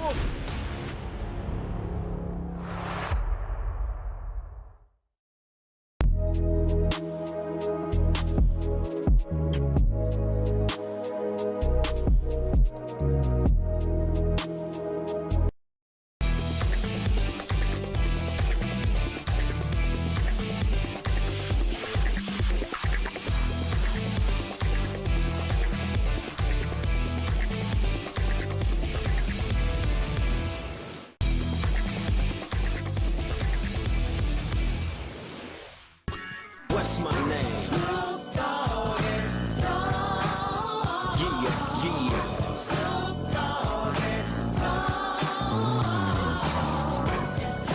How's it going this morning? You're listening to the Weekend Sports Breakfast here on talkSPORT. We're on your smart TV. We're on the YouTube channel if you want to watch along in the studio today. Snoop Doggy Dog. Yeah, I'm laughing because I was listening when Tim Shady was getting mentioned yesterday with Alan. What's he like? I was literally driving the car. I couldn't stop. Tim Shady. Convinced that Eminem's Slim Shady, Alan Brazil thought was Tim Shady. I said, you're clearly a Celtic fan, pal. That was great. It was funny. Yeah. It was funny. No, Very it funny. was making... And Al was so not bothered, was he? He's like, oh, I don't listen to rap. I don't like rap. Oh, he was cracking us up yesterday with that. We were doing Super Bowl halftime show, beat the intro. Yeah. And then at one point, Ben Foster named the band, and Alan was still trying to think of the name of the band. We've already told you, sir. Don't worry, Alan Brazil back with you next Wednesday on talkSPORT Breakfast. Snoop Dogg was seen pictures, it's all going around on social media, curling at the Winter Games. Oh, right. He's giving the curling a go. Yeah, he's the honorary coach for Team USA. He tried it out in a mixed doubles match. He's great, isn't he? He keeps himself young. He seems to get involved in everything, everywhere, doesn't he? The demand on him must be incredible. Snoop Dogg. He just seems to get on adverts regularly and, but see him at the Winter Olympics. Didn't he do another big sporting event? I think it was the Olympics. Was it did he the not Summer take it to the Olympics? I think he was there, wasn't he? Yeah, must have been something. I've seen him involved somewhere. And then all of these different sports that we see at the Winter Olympics that you could never dream of doing. Yeah. If you could do one of them, what would it be? Probably curling, because I actually do watch that, because I just... the way they do it, they slide and just gently ease. There's no, most sports are full of aggression, aren't they? You know, where you have to have a physical, and I'm sure you could say, well, skating's quite physical, but the actual, it's very precise and slow, which you never see sports that often. That sort of, you know. I just love the figure skaters. See, when you watch them, how can you dance like that, have that balance, execute that movement, and do it on ice? I just think it's absolutely incredible. Yeah, never done ice skating, so. Was the I can imagine it would be really, really difficult. In the mixed doubles, there was the pairs, a woman called Lila, and she did the Spice Girls. Right. On ice, it was brilliant. Really. Yeah, it's great entertainment because you don't see any of that, do you? Remember, you know, sometimes you see sports, even in the Summer Olympics, you see sports and you go, wow, that's extraordinary what these people are doing on skateboards and other things. You know, and that's certainly the same thing as Winter Olympics. I'll definitely watch some of it because it is that once in every 4 years you see it. So did you see the USA guys fall off the bobsleigh? No, they fell off it. Only one went down. The other three were tumbling down behind them, going down the chute. Yeah. The opening ceremony was yesterday. Mariah Carey on the pipes, miming. Oh, is that dangerous to say? Is that allegedly miming? I don't know. I've seen a clip, but no more than that. Don't forget the Olympics started yesterday, the Winter Olympics, and we'll keep you updated here on talkSPORT. Time now for this. A cappuccino with Cascarino on the weekend sports breakfast. I say. We don't actually have cappuccinos, but we have a nice peppermint tea with Manuka honey. Yeah, it's lovely. Today, Cass. Very good. Take it away. We're talking about Steve Bruce today. Yeah, look, Steve's appeared on talkSPORT quite a number of times in recent weeks and has had a long management career, long playing career. And I started my career when Steve Bruce was centre-half for Gillingham, and I joined Gillingham, and I went on trial at Gillingham. So I've turned up with a plastic bag and a pair of boots and not quite sure what I'm doing. I knew I was having a trial, but I didn't realise till I got there it was going to be a practice match. And it was the first team, which Steve was in as a centre-half, and I was in the reserves playing centre-forward. Right. So I was playing my first, probably, Steve at that time was probably the best centre-half in that level, quite clearly. Lots of people spoke about Steve as a centre-half. And I'd done okay. And then one ball came in from the right, and it was a cross, and I attacked it, and I got above Steve Bruce, headed it, and the goalkeeper, Ron Hilliard, saved it. And that moment, the coach said to me, I asked him about, you know, when he called me in the next day and said, I'd like to give you a 18-month contract. He said, but I saw you do one thing that no one's done at Steve Bruce, and that was out-jump him, get a header in, and tap the ball. You didn't score, but he said that one thing's persuaded me to give you 18 months contract. Nice. Right? So I got to know Steve over the years. I was with him at Gillingham, really enjoyed his company. And look, we all know the story, never got an England cap. You know, there were a lot of great centre-halves around when Steve played, but he's probably the one that's been ignored more than any other is Steve Bruce. And I'll tell you, Steve as a player, Teddy Sheringham as a centre-forward wasn't quick, but he had incredible intelligence. He anticipated things really quickly, and he got him to the very top in the game. Steve Bruce was like that as a centre-half. He wasn't quick. Didn't have a turn of pace. Great in the air. Very good technically. But once he got his move to Norwich and then on to Man United, the qualities of Steve were extraordinary because he was a top player. Yeah. Never played for England. Now, I'll give you one of my first experiences with Steve. We played an evening game on, say, a Tuesday or Wednesday. Because I lived in Bexley, which is about a 30-minute drive, 35-minute drive, I stayed down. Janet, Steve's wife, said, well, come and have pre-match with me and Steve, because you didn't have pre-match at the ground then. You'd have pre-match at home. Mm-hmm. You know, so instead of that, she said, come down to ours, have pre-match with me and Steve. So I turned up, pre-match. Well, when it turned up, Shebahn, it was sausage and mash. It was the biggest plate of food I've ever seen. God bless her. And I joked, because I literally said, because I used the words, I'll use a different horse now, I said, red rum wouldn't have jumped this dinner, right? and now you could say Desert Orchid wouldn't jump this dinner. Steve Bruce went through this dinner. I couldn't believe he could play football afterwards. I've only seen one other player eat as much as him in the pre-match. It was David Platt of Villa, who could eat a mountain of pasta. Brilliant. But this meal in front of Steve Bruce, and he always had a little bit of a tummy, didn't he? He always looked like he was, I mean, don't tell him that, I'm saying it on radio, but he did. He always had a little bit of a belly on him, Steve. And he ploughed through it and played like he always did brilliantly. And it was a real cat. He played it. He could have played centre forward. Yeah. Because he was so good in front of goal. He had that ability to sense a situation, and his goal record for a centre half was very, very good. And there's nothing saying a proud wife like a well-fed man. Well, I laugh because honestly, this sausage and mash that turned up with gravy was so big. I mean, I think I ate half of it. And Steve had literally waffed it all down. Did your plate as well? Leftovers. But, yeah, and I obviously bump into Steve every now and again, but I always remember that first day, you know, having that practice trial, never knowing. If I'd have known I was up against someone of the quality of Steve, I think I would have probably been even more nervous because he was a guy that ended up winning everything. When I came on in the cup final, we played. My last game in England was the '94 cup final, Man United against Chelsea. We lost 4-0. And I came on, and I remember thinking, I looked at Steve and remember thinking, us two at Gillingham have ended up in the FA Cup final. Yeah. That is a dream and a half, where I'm up against him in the FA Cup final.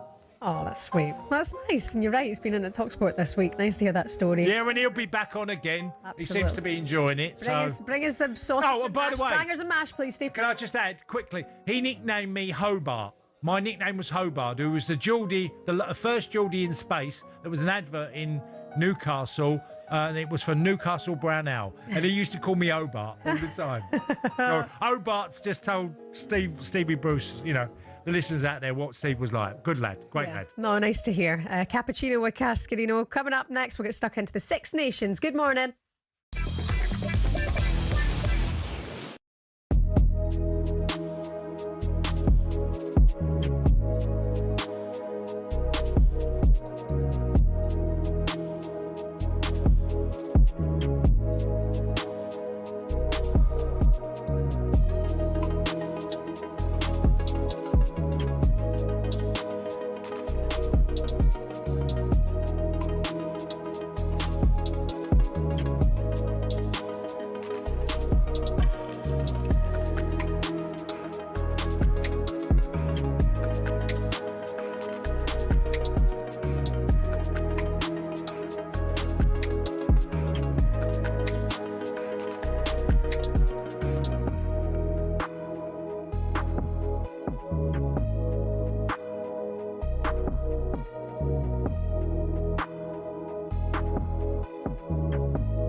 You don't mean that, man. Okay, stop man, shouting, let me get the out of here, bro. I'm out of here. I'm out of here. Talking about my peoples and all that.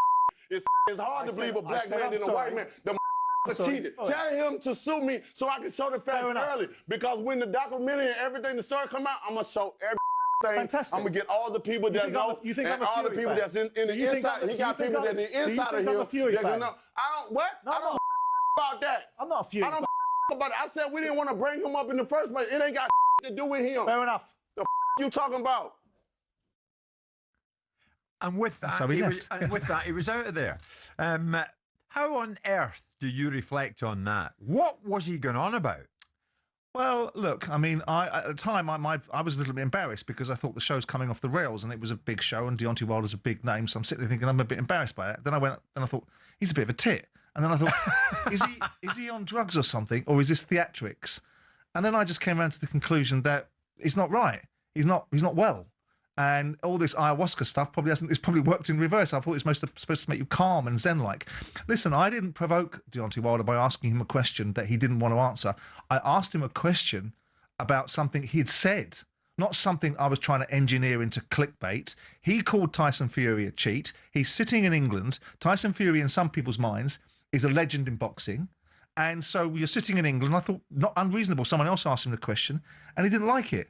And he can't answer it. So he gets all agitated and upset about it. He turns it into a debate about oppression. I mean, there's loads more that you didn't see. You know, he threatened to punch me in the face and talked about lynching and God knows whatever else. And I understand that he's got things in his life that have challenged him. But later on in the afternoon, you saw him. He went off to do some other stuff, and he was much more relaxed about it. But that looks to me like a man that's struggling with things, because there was no reason for that reaction. There was no provocation. There was no incitement. It wasn't a case of you were told not to ask that question, so don't ask it. No, I wasn't told not to ask that question. It was on the schedule by the producer. It was a reasonable question to ask, and so we asked it.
Good morning. Weekend breakfast on talkSPORT. Shebahn Aherne and former Chelsea striker Tony Cascarino. Some of your headlines this morning. England begin their quest for a Six Nations title since 2020 today as they host Wales at Twickenham.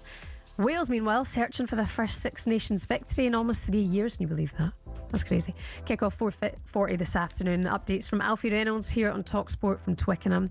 And Chelsea head coach Sonia Bonpastor has extended her contract with the women until 2030. The decision comes even though Chelsea are set to miss out on their first WSL title since 2019. They're 12 points now behind the league leaders Manchester City. It doesn't look like Man City can lose it now. Big game tomorrow though at the Emirates against Arsenal. Looking forward to that. It's funny, there's something off now, Cass, about this Chelsea team. I mean, I know it's not right up your Strasser, but there's something not right. What do you mean? Because of the way, well, they were European champions, wasn't they? And They never managed to win. Oh no, it was Arsenal. She's won it. Yeah, she's won Arsenal. it before. But just such a big squad. It seems like something's off. But to be 12 points behind is quite unusual for them. Well, they set the standard, didn't they? They Chelsea really did. And that's happened. Like, is it the Emma Hayes effect now because she's not there at the club? You know, possibly. The updates from the WSL coming on GameDay live today and tomorrow here on talkSPORT. Meanwhile, the latest episode of How to Win the World Cup is now live. It's Matt Ford and Alex Brooker. They're joined by former England captain and talkSPORT's very own Stuart Pearce to talk about what makes the perfect leader in football. Here's our own Stuart on where his infamous nickname Psycho originated from and why the real Stuart Pearce is a very different person. Listen, I come from non-league. You know, I had 250 games non-league, and I was never in any way, shape or form considered a robust player. Wingers used to knock the hell out of me as a young kid, and I used to get looked after by senior pros and all that game that had been around the block. So I had to you learn the hard way, you know. So all of a sudden you come into the pro game And all of a sudden, people think you're some sort of tough player. So you think, well, look, you know, if the ball's up in the air and the winger's about to jump and you just shout, Pearce, you know, and all of a sudden the little turtleneck comes in like that and they keep that. And if it plays to it and makes my job easier, all well and good. It's funny that he's meant to be a psycho. When you listen to Stuart, he's just the kindest, sweetest man. He's so lovely to be around as well. Yeah, he was feisty. He was a feisty player on the pitch and pretty fair. No nonsense, Stuart. He gave it all.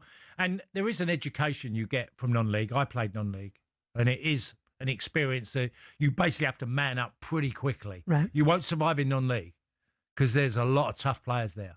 You know, not always the most gifted, but there's a lot of players. It's a very close level between you see the amount of teams that get promoted from the conference and go up, you know, like Bromley have done and many other teams have done in recent years, that these clubs come up and they're actually really good in the level above. Was there ever a player who you played with in your career who was so different off the pitch to what he was on the pitch? Or vice versa? Yeah, there would have been. I mean, there was a few. Dennis Wise was, on the pitch, he was horrible. And I used to laugh at how things he'd get up to on the pitch. But Dennis, if you saw him out, okay, you chat. Obviously, if you upset Den, he would turn. But he could be so nice. Terry Urlock was, here's the best one, Terry Urlock, right? Absolute warrior, Terry, at Millwall. And we had this telephone a paid telephone in the lounge at Millwall for the players' bar. And Terry would be on the pitch and be going nuts, and he'd be out, even with the players, sometimes the opposition come in. Then one day he's had a bit of a ding-dong when we played Wimbledon, and it's sort of carried on a bit in the bar, but not a lot. It was still kept at bay. He goes on the phone, so he's had a bit of an argument. He's gone on the phone, picks up the phone, found his wife. Right, hello, Petal. You okay? Okay, love. I'm having a couple with my mates. I'll be back about 7:38, love. All right, bye, Petal. Put the phone down. And I've just said, is that the same Terry Urlock I've just seen steaming around? Yeah. On the football pitch. Honestly. You know, it's funny about Dennis Wise. We know him to be totally nuts on the pitch. The year that he was in the jungle for I'm a Celebrity, Get Me Out of Here. Yeah. I was working on a show out there covering I'm a Celebrity. I know what you're going to say. And him and his family came into the hotel, and his kids were the most delightful children you'd ever speak to. They were so well spoken, they were so well mannered. Yeah. Dennis was smiling, his wife was beautiful, just such beautiful people. And I think this guy was meant to be a total nutcase. Oh no, I can guarantee you he was that on the football field. Dennis wouldn't miss a trick. Sweet as pie, off the pitch. Yeah, funny. Could be, yeah. How to Win the World Cup. Our special guest, Stuart Psycho Pearce, is available now wherever you get your podcasts. It's a great listen, builds you up nicely to the World Cup this summer, which we're across all of it here on talkSPORT. Also tonight, massive fight for you coming up. Nick Ball makes the 4th defence of his WBA featherweight title. He takes on Brandon Figueroa in his hometown of Liverpool. American Figueroa is former two-weight world champion. Here to look ahead to this one, former Team GB boxer Ruth Raper. Good morning, Ruth. Hi, Ruth. Morning, guys. How are you? Good. Yeah, we're very good to see you, Ruth. I'm really excited about tonight. It's going to be a firecracker. I tell you what, this one has got every ingredient to be a Fight of the Year contender. Oh. All right. Okay. So tell us the reason why. Because Nick Ball is defending, isn't he, his featherweight title tonight? He is, but Nick Ball is the sort of fighter who does not want to take a step backwards. He's extremely aggressive, and his whole game plan is for every second of the fight, he's trying to stop you, okay? And that's great. And then we've got another opponent, Brandon Figueroa, who is exactly the same. He does not want to take a step backwards. When you've got the pair of them standing next to each other, it looks a bit not funny, but obviously Nick's pretty short, Brandon's pretty tall for the weight. Right. But you know what? I actually don't think Brandon's 7-inch reach advantage is going to make a difference because he doesn't use it. If anything, he smothers his work. He wants to get on his opponent's chest. But it's going to be fireworks, and it's all going to be about who takes the first backwards step. Well, look, it's always difficult because featherweight is a weight that in years gone by, it was always a harder sell. But this clearly isn't the case, is it? No. I mean, Nick is so explosive and he's such a fan-friendly fighter. He's not going to dance around the ring for 12 rounds. He wants to get it finished as soon as he possibly can. And if you're the sort of fan who wants to watch an all-action fight, honestly, this is the one. And in Liverpool as well, it's such an advantage for him. I mean, how's the build-up been for him? Is the nerves on yet? I mean, he doesn't show much nerves. When you watch him face to face with his opponents, he's very serious. He's quite stoic. He's not one for talking much of a game, but he doesn't need to, because he really does do all of his talking in the ring. Right. You know, promoter Frank Warren was saying, Nick is the pound for pound #1 in the country. And he's proven that fight by fight, he's doing things the hard way. This is a real 50-50 fight. As much as I think Nick is going to do it, this is a serious, serious test. This guy is very seasoned at the elite of the elite level. So you've got the two guys that are probably the best in the featherweight of the world. And so if Nick manages this win, is there another fight out there that people can get excited again with? Well, people can't help but mention Inoue. Now, Inoue is top 3 pound for pound in the world. They're not technically the same weight, but that's the fight everyone has got on the tip of their tongue. However, in the same weight division, there's loads of fights out there for him, but I'm pretty sure after this fight, there's going to be a huge one. It'll either be Inoue or one of the other top in the same weight division. Okay. Ruth, did you see Simon Jordan and Deontay Wilder at talkSPORT this week? I did. I mean, I watch every piece of content available, but I think you must have been living under a rock not to see that. What did you think? I mean, it was wild. It was wild. It was typical Wilder, though, wasn't it? I must admit, I'm not a fan of the whole, trying to intimidate somebody. I didn't like that. And I think if you've been going around saying Tyson Fury, who is one of the biggest names in boxing, is a cheat, then you can expect to be questioned about it, which is what Jordan did. But I'm intrigued to see this documentary. We're all waiting now. Yeah. It was just, for me, I've seen it, and Derek Chisora was very quiet, just to say it all happened around Derek was loving it. Listen, Derek is, this is all part of Derek's master plan.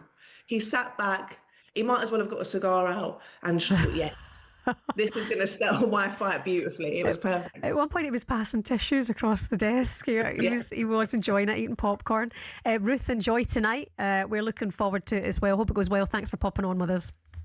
Thank you. Bye, guys. Cheers, Take care. Ruth Raper, former Team GB boxer there. That was another one of Simon's big battles. He's had it out with Eddie Hearn, Deontay Wilder. I mean, it happens day in, day out.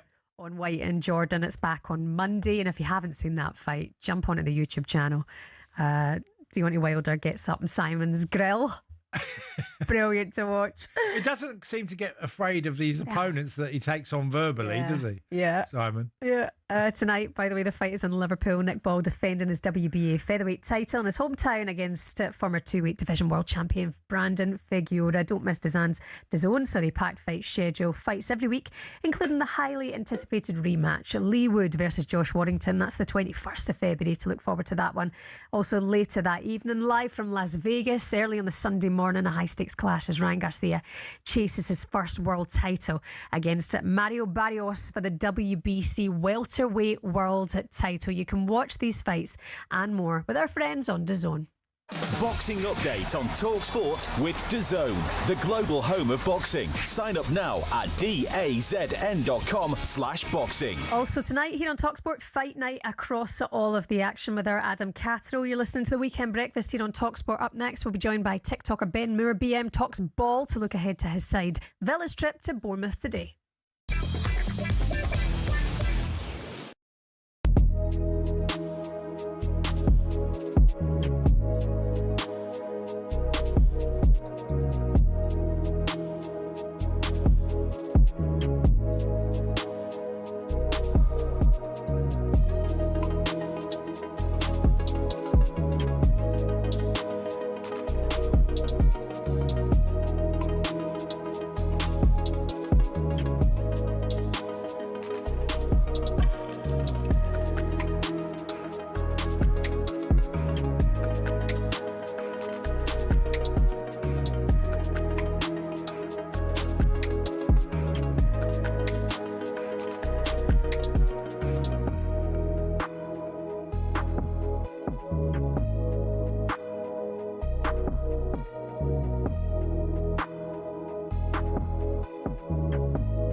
Let's go to Joe, who's a Liverpool fan. All right, Joe? All right, Joe boy. You all right, lads? All right, all right, Joe, how are you? Yeah, not bad, not bad. I've gone for a left winger, and I've gone for this player because if it's not your night, he'll pick your pockets again and again and again, and it's the pub fruit machine. Oh, the old fruit. Mate, the back line, we've got a doorman, we've got carpet and a fruit machine. Mate, this is the stiffest. He wants him as a left winger. Oh, you said left wing? I thought you said left back. Fruit machine left wing. Well, he's not getting past anyone. What, the fruit machine? I mean, modern day wingers, you know, they're quite tall, lanky. I mean, look at Cody Gakpo, for example. Yeah, but I wouldn't describe Cody Gakpo as a fruit machine. I mean, you pick your pocket. You wouldn't, would you? Oh, the slot machine. Yeah, oh, the old slot. Oh, see, you might change. Yeah, the old. Yeah. The fruit machine, though. No, wait, listen, I'm having him. I'm not sure he's a left winger, mate. What? Yeah. It don't strike me. If I said to you, who are you playing that wide left? And I said the fruit machine, you go, who's he getting past? Where are we thinking for the fruit machine? Because I like it. I feel like the fruit machine needs to be in there because he's a staple part of a pub. You stick him in front of the back four? You want to play him CDM? Why? Because he's always picking pockets. Picking pocket. Okay. There's a little bit of that going on. So we got a fruit machine in the seat. He's like Yaya Toure, isn't he? It's Yaya Toure because he's not a Kante. Casado? He's a bit of a Casado. Oh, well, Yaya's like a big old unit, right? Mascherano, the fruit machine, picture pocket. Whoever, mate, right? But he's not a left winger. The fruit machine's not left wing. I think here's what we need. Right. We need a little bit of. We need a little bit of movement. We need a bit of. So we've got right back the coaster. We've got the coaster at right back. He ain't going nowhere. We've got carpet and the doorman, and in front is a fruit machine. Yeah, and the condom machine in goal. Mate, I wouldn't mind taking it. At the minute, if I saw that back, Hello and welcome to talkSPORT Goals. Been taking you through what should be another busy day of football. Chance to win it! We don't need to do that, guys. I'm going to owe you an apology. How would you get to that conclusion? That's a weak mentality. Oh, get out of it.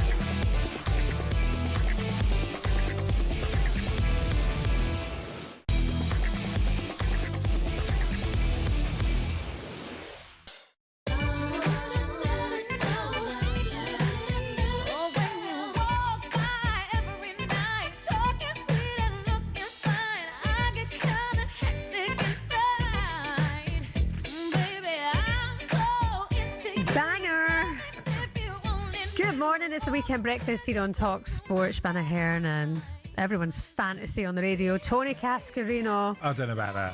Well, this is Mariah Carey's songs fantasy. When I first moved to France, the song I heard more than any other song was Dream Lover by Mariah Carey. Oh, really? And I heard that literally, it was played on a channel called Nostalgia, or Nostalgie, as they say in French. Nostalgie? Yeah, Nostalgie. And I heard it all the time.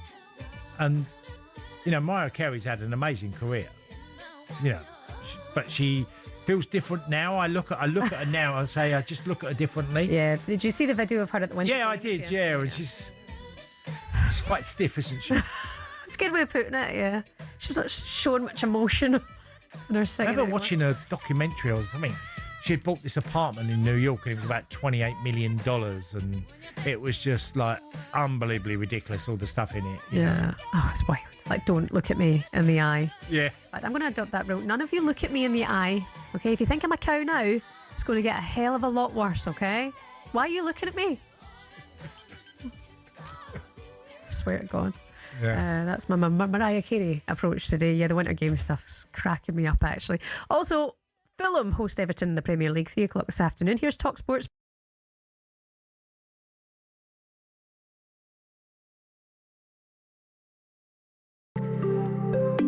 I'm Ian Abrahams at Fulham against Everton. Both sides are on 34 points, just 6 points off of the European places, and will be targeting those between now and the end of the season. Marco Silva is a former Everton manager. He'll want to win. David Moyes has been in decent form as well of late, and he'll want to win. has all the makings of being what should be a competitive day on the banks of the Thames for Fulham against Everton. Yeah, looking forward to that one. Moose with us from 3 o'clock here on talkSPORT. By the way, we're going to talk to a TikToker next. Right. His TikTok's good. Moose actually gets great content in the press conferences. He's always up. Yes, he does. Good Yeah, pally with the managers. He's not afraid to ask an awkward question. Oh yeah, no, he doesn't. I mean, he can get away with it sometimes. And it doesn't always work for you. But if you're asking awkward questions, you're going to get a manager sometimes not going to like it. Yeah, he always fronts up and gets into it again. It keeps going. It's water off duck's back. Literally for Moose, he doesn't mind. One of the greats, very well known wherever he goes as well. Everyone knows the Moose. Especially in the canteen. Bournemouth take on Aston Villa today. Villa travelling south to the Vitality. Looking to reignite their title charge. Joining us now, Ben Moore, known as BM Talks Ball on TikTok. Good morning, Ben. Have you seen the Moose's TikTok? Are you jealous of the access that he gets, Ben? No, to be honest with you, this is news to me. I haven't seen his TikTok. How are you doing, both? Okay. I don't think he's got the algorithm right, Ben. That's part of it. How are you, buddy? You all right? Yeah, I'm all good, thank you. Thank you very much for having me on. Thanks for being with us. Big game today. Yeah, massive, isn't it? I don't know if I'm looking forward to it right now, to be honest with you. We should be. Villa are on fire, haven't we, on the road? But yeah, it's going to be tricky. Bournemouth have come into a bit of form, haven't they, recently? Is it 3 wins out of 4? What's that, Spurs? Liverpool at home. So, yeah, it'd be a difficult game, won't it? Tell us, Ben, because obviously losing at home to Brentford last week, and sometimes you can see that the Villa squad just isn't big enough because, you know, he does, say, run them into ground. He just has to use certain types of players very often to get the right result. And that defeat against Brentford looked like a team that just lost a little bit of its edge. Yeah, I think it was very reactionary from a lot of people, whether that be on social media, in the media. You know, we just couldn't get over the line. We couldn't just get that goal. You know, we still had like 26, 27 shots at goal. We had enough chances to score. It just wasn't our day. And sometimes in football, that's how the cookie crumbles, doesn't it? You know, the week before, we beat Newcastle United away from home, and we never beat Newcastle. It was 21 years, or 26 years, sorry, I think it was, since we'd last won at St James's Park. So the week before, everyone was saying, oh, Villa are still in a title race. We're pretty much the same squad. We then lose to Brentford, and then it's like, you know, everything's going downhill for Villa. I just think there needs to be a reaction today, and if we get one, then everyone will be kind of, okay, Villa aren't going to fall off. But it's just the easy narrative to run, isn't it, after a disappointing result? Well, look, you've had an amazing season. You really have. Tell us about, I mean, because, look, Ollie Watkins is obviously injured, so Tammy Abrahams has come in. Jadon Sancho, how do you think he's done? I think he's grown as the season's gone on, but you tell me as a Villa fan. I'm fully with you, Tony, 100%. If it comes to it in the summer and he's about, because his contract expires at Manchester United in the summer, if it comes to it in the summer, we can get him on a free transfer. I would snap it up in a heartbeat. He has been a slow burner, and I think, you know, it'd be very easy from the outside looking in for people to be like, oh, it hasn't worked. But he has been brilliant recently, and I think personally he's been one of our better players. And yeah, like I said, I'll take him in a heartbeat. Yeah. Injury's been a bit of an issue as well. Do they threaten to scupper the season? Perhaps maybe the Europa League as well, or are you still nailed on favourites for that? I think I would be very naive to say that it hasn't scuppered us, and it hasn't got the potential to scupper us. Obviously, when you lose 3 players like Kamara, Tielemans and John McGinn, that's massive, isn't it? Like, Kamara in particular being the one for me, replacing his qualities in the midfield, we don't really have a player of that profile. We're going to be hoping for Onana to kind of do that, and realistically, he has his injury concerns as well, which stopped him playing against Brentford, which is really, really annoying. And I've got so many positive words to say about Onana, but he just can't keep fit for the life of him. But yeah, it's a fair assessment. But I think the signing of Douglas Luiz was very, very clever. You know, someone who knows the club, knows what the manager wanted. And he's come in, and to be fair, out of everyone in that Brentford game last week, he was by far our standout light, and he couldn't kick a ball for Forest. Look, Villa are in a great position, Ben, for Champions League football. They are, and, you know, obviously playing at Bournemouth today, if you get a right result, it just gets one less game, you know, to play. Look, answer me this one, because Harvey Elliott, I'm a Liverpool fan. I really like Harvey. I think he's a terrific little footballer, and it's not gone well for him at Villa. But it feels like the circumstances have played a big part of it. Unai Emery's made an early call, in my opinion, that We're not going to sign him for 35 million.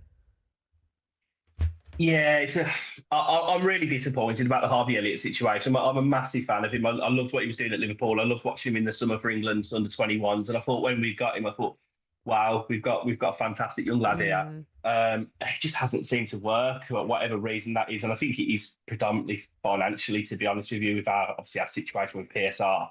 Obviously, there was news broke last night around the Harvey Elliott situation that Villa have been trying to discuss terms with Liverpool. And I could sit here on my high horse and try and claim that it's nothing to do with Villa. No, we've handled this situation absolutely terribly, really.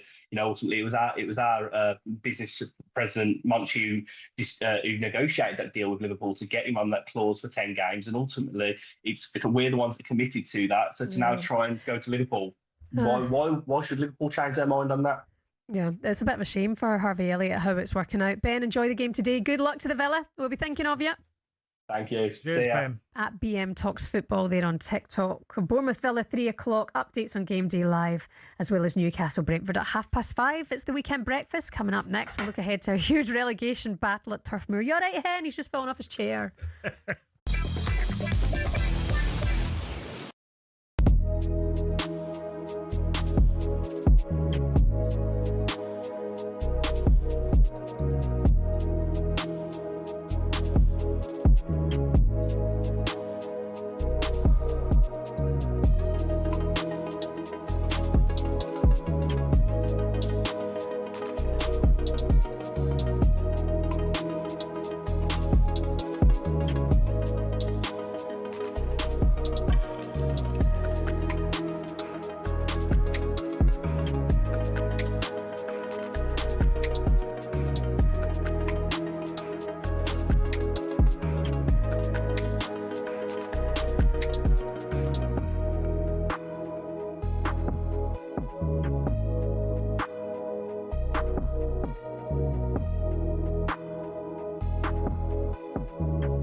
Arnie was talking about style of play rather than trophies. It's great to win trophies looking good, but I don't think Liverpool fans will put up with not winning any trophies, or it'll be hard for them. You've got to win something. Oh, absolutely, 100%. And with the money that they've spent as well. I mean, you've always got that thing, which is you've got to win something. You rightly say. I think that with them is that good result against Newcastle. Yeah, take it all day long. But as I say, we're still looking at what's it going to be at the weekend. Whereas, as we know, with last year, it was like win, win, win all the time.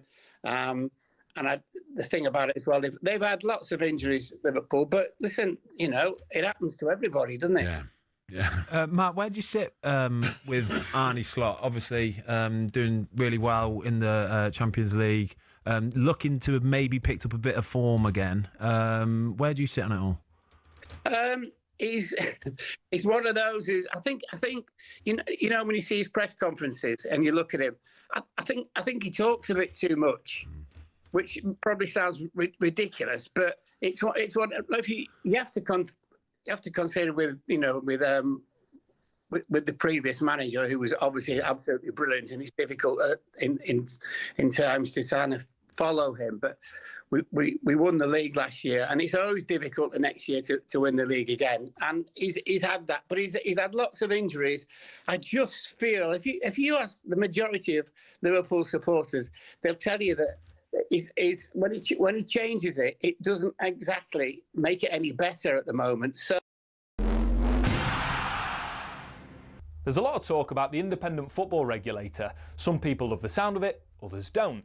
But what actually is it? And is it going to be any good for the game? In simple terms, it'll be an organisation not controlled by the Premier League, the EFL or the government, which will make sure all clubs are financially stable and don't rip off the fans.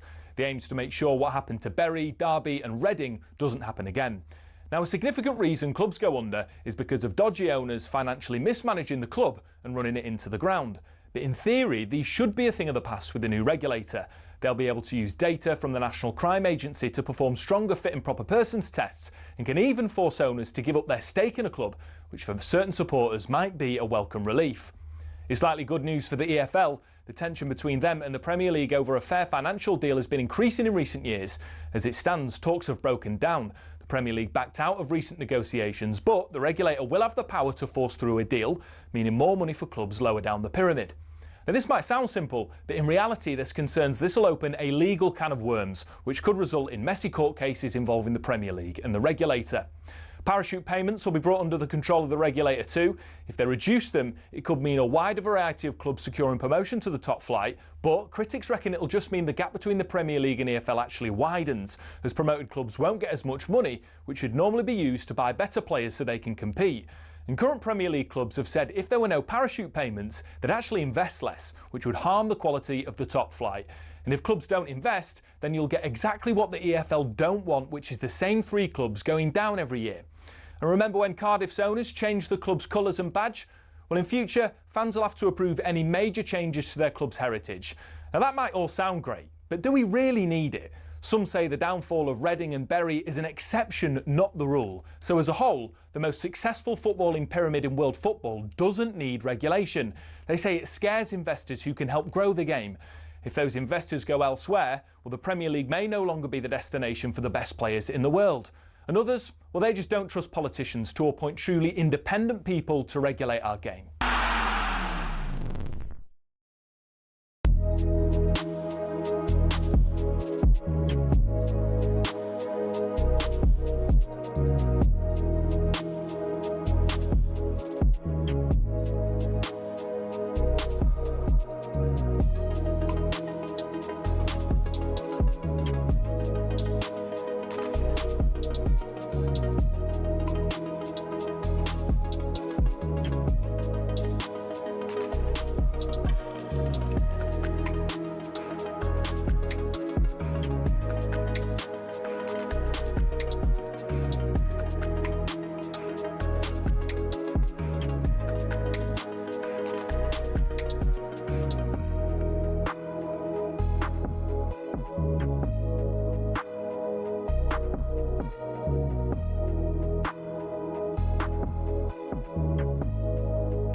Good morning to you. It's the Weekend Sports Breakfast here on talkSPORT. My name's Shebahn Aherne alongside former Marseille striker Tony Cascarino. Good morning. Coming up for you, 7 games in the Premier League today, including our 12:30 commentary. Man United take on Spurs at Old Trafford despite winning 3 from 3 so far. Michael Carrick says he's not thinking about his long-term future at the club. My backside. It can't be so knee-jerk either way, whether it's really good or whether there's a few issues we need to solve. It's steady progress really, and we've got to keep a bit level really and keep focusing on what we need to do. GameDay exclusive from 11 o'clock. Full commentary from Old Trafford. 12:30 kick-off. Will it be 4 from 4? Chelsea travel to bottom of the league Wolves days after their Carabao Cup semi-final exit to Arsenal.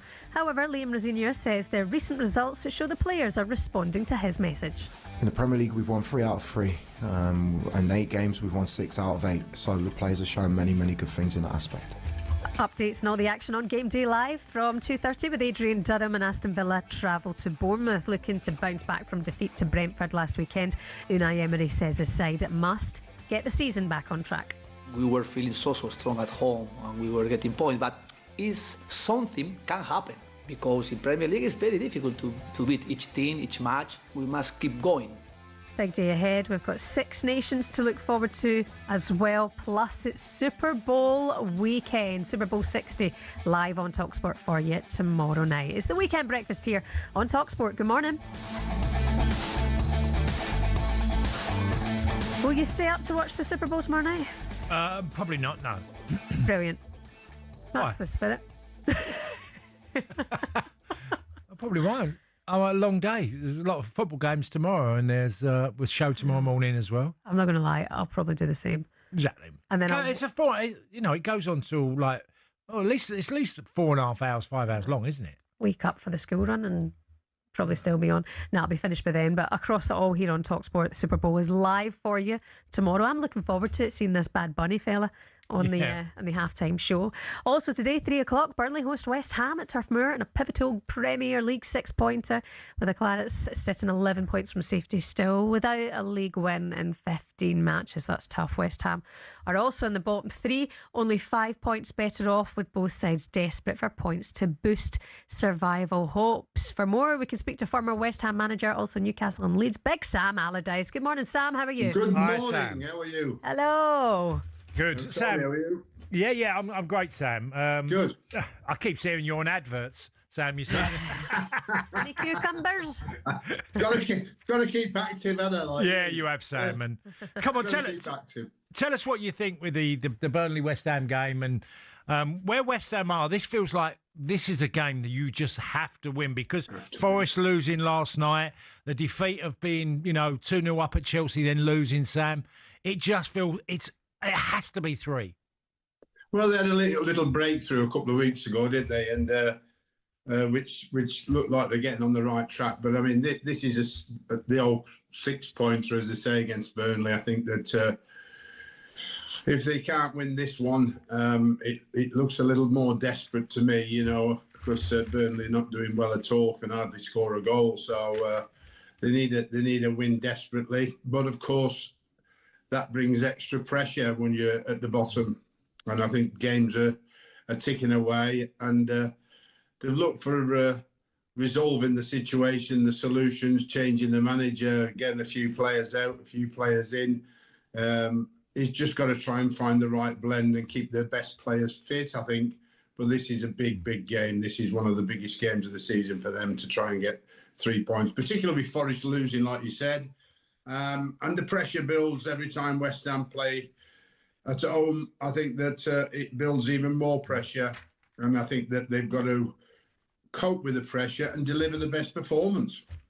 Sam, what are you looking for in your team when you're in this position? As a player, I've played in relegation battles, and as a manager, I've witnessed some of the decisions that managers have to make. And are you looking for the character, that because you're going to Turf Moor? Are you looking the quality? What stands out, the features for you to make your team selection? Ooh, I think you hit the nail on the head first. Character and the capabilities of coping. I think that a bit of leadership. Has ever got a leader on your field? I think that without a doubt today, players want to be guided more than anything else. So your guidance on how to win the game is particularly important. I think that waiting to see what the opposition has to offer, or the reverse for me, is have a high-tempo game that presses Burnley from the very, very start all the way up to the top of their box, so they're not allowed to play out. And I think that if you get that, then you get regain the possession. Regain the possession means you can win the ball back in Burnley's half. Burnley are having a terrible time at home, so you put the pressure on Burnley rather than Burnley putting the pressure on you. So I would say the tactic would be the high press and not letting Burnley out, and winning the ball back in their half and forcing Burnley into mistakes. Well, look, Sam, again, going back from my own experiences, like also players not losing their head, because like we saw West Ham when they went to Chelsea and it goes to 2-2 and then they have the sending off and they go down to 10 men, keeping your head as well, because you want the aggression from your team in the performance, but you can't afford to lose players, because so many teams that get relegated have a high ratio of red cards. Well, that's immaturity, and that's lack of professionalism, Tony. I think that I would be preaching about today's game on, unlike myself, and I like to tackle, as you well know. I tell players to stay on the feet. Yeah. And they're not to be rash. I mean, because red cards are so much easily given now today, particularly with tackles where you go to ground, that the optimum is to close the opposition down, but stay on your feet, force them into the areas you want them to go, and not be rash. And particularly if you actually get a booking, I mean, that sends the alarm bells off that you just can't afford to tackle anymore. And then there's a lot of this tugging and pulling back, which is which is obviously amateurish in my opinion. And so to stay on the field of play, I mean, with 5 substitutions now, if it was me and we got to that stage, I would substitute the player just to make sure that we keep 11 players on the pitch. And then obviously talk about again, particularly if it's a player that keeps committing the offences and saying you're putting the team under threat, you're putting your position under threat by being irresponsible with the way that you're playing. Can we go back to last night's result? Huge one for Leeds. I'm just looking at Dom Calvert-Lewin on the screen. There was a chance last night. That's his 10th goal of the season. England's number 9. Would you put him on that plane, Sam?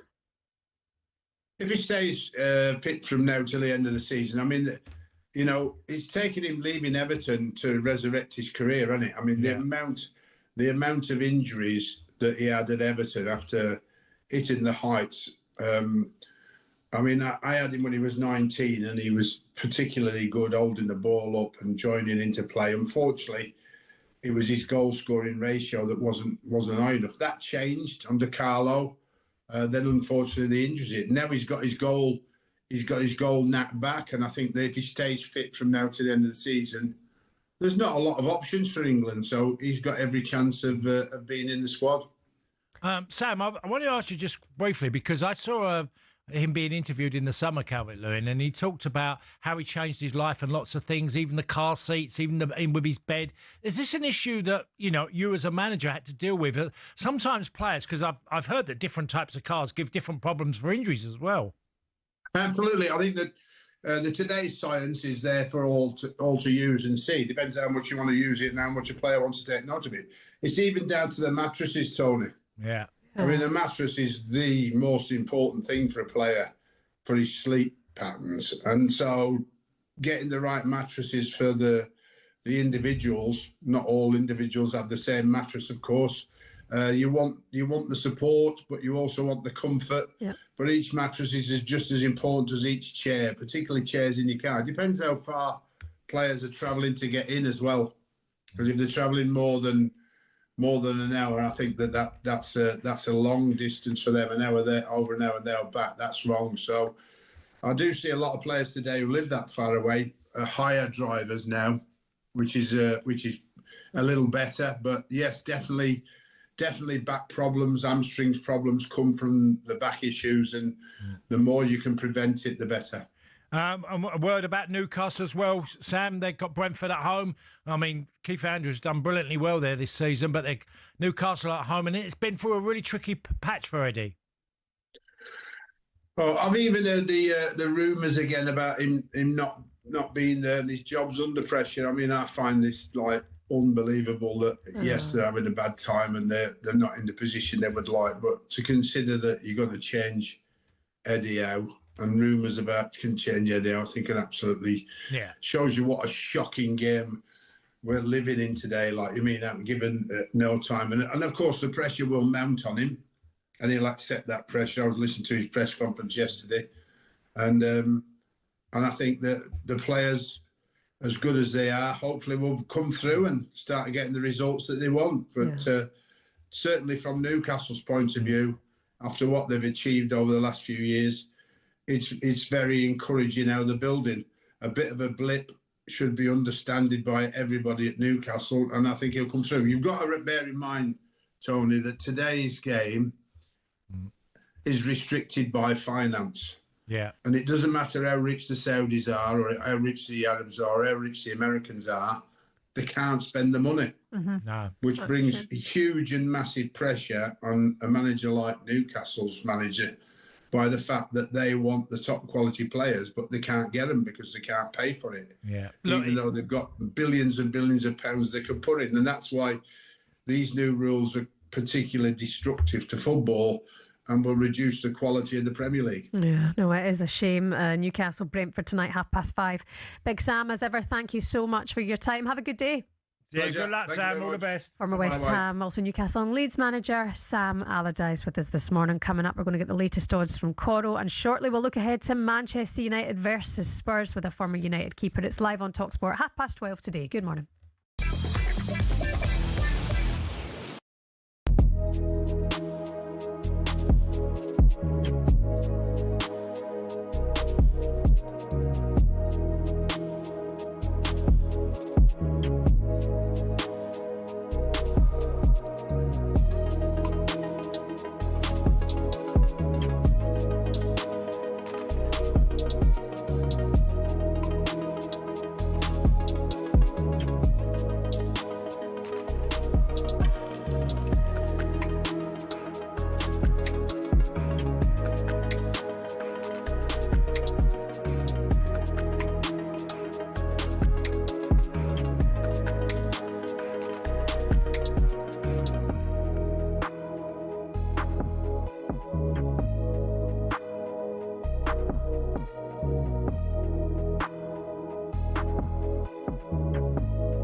I mean, arguably, Crook, it could have been a lot worse than this, couldn't it? We thought it might be. This was an additional charge. There was an additional charge for a failing of an obligation to provide full, complete and prompt assistance to the Premier League. Let's be clear. They tried to use a loophole to stop getting an earlier points deduction when they were in the Premier League. Leicester said it was disproportionate, but did they get off lightly?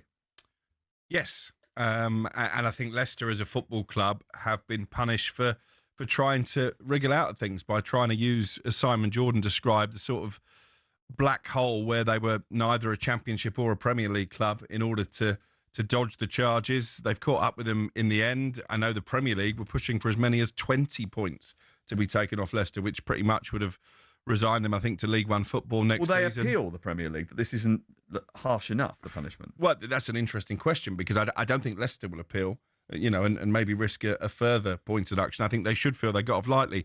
But just looking at their statement, and a lot of Leicester fans have picked up on this, it probably tells you where they're at as a football club. There was no real contrition from Leicester. They're still trying to play the victim for the fact they breached PSR rules to the tune of nearly £21 million.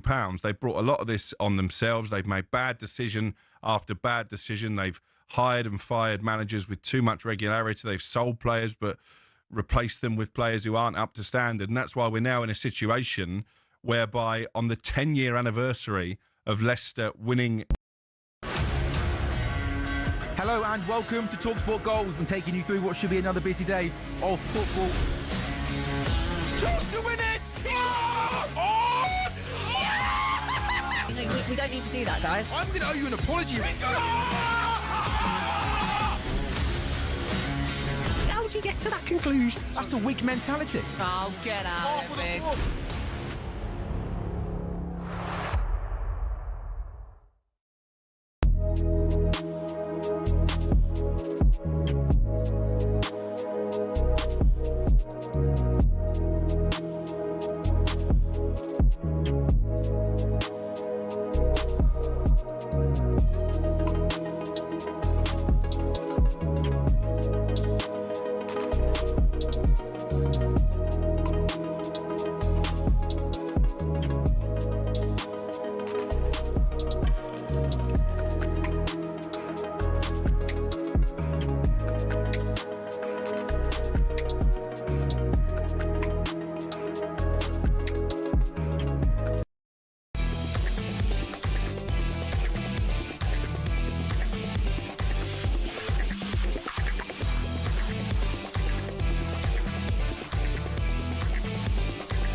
Me la voy a llevar a todas pa' un VIP, ey.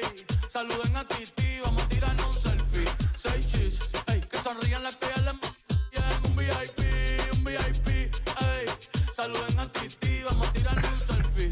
Good morning, weekend breakfast here on talkSPORT. We're live on the smart TV. We're on the YouTube channel as well if you want to turn us on. Name that tune, name the singer. No, it is Bad Bunny. Yeah, it's the baddest bunny. He's a bad, I don't know the bad name bunny. of the tune at all. No, me neither. Not got a clue. Can you do the sexy Dexy? Do you know what the sexy I've never Dexy tried. is? No, I've never tried it. So what is it? So arms, kind of roll your arms back. Oh, what? Just like that? Yeah. Oh, But kind of a bit more sexy. Less of the Dexy. Less sexy, more sexy, please. Killed me there.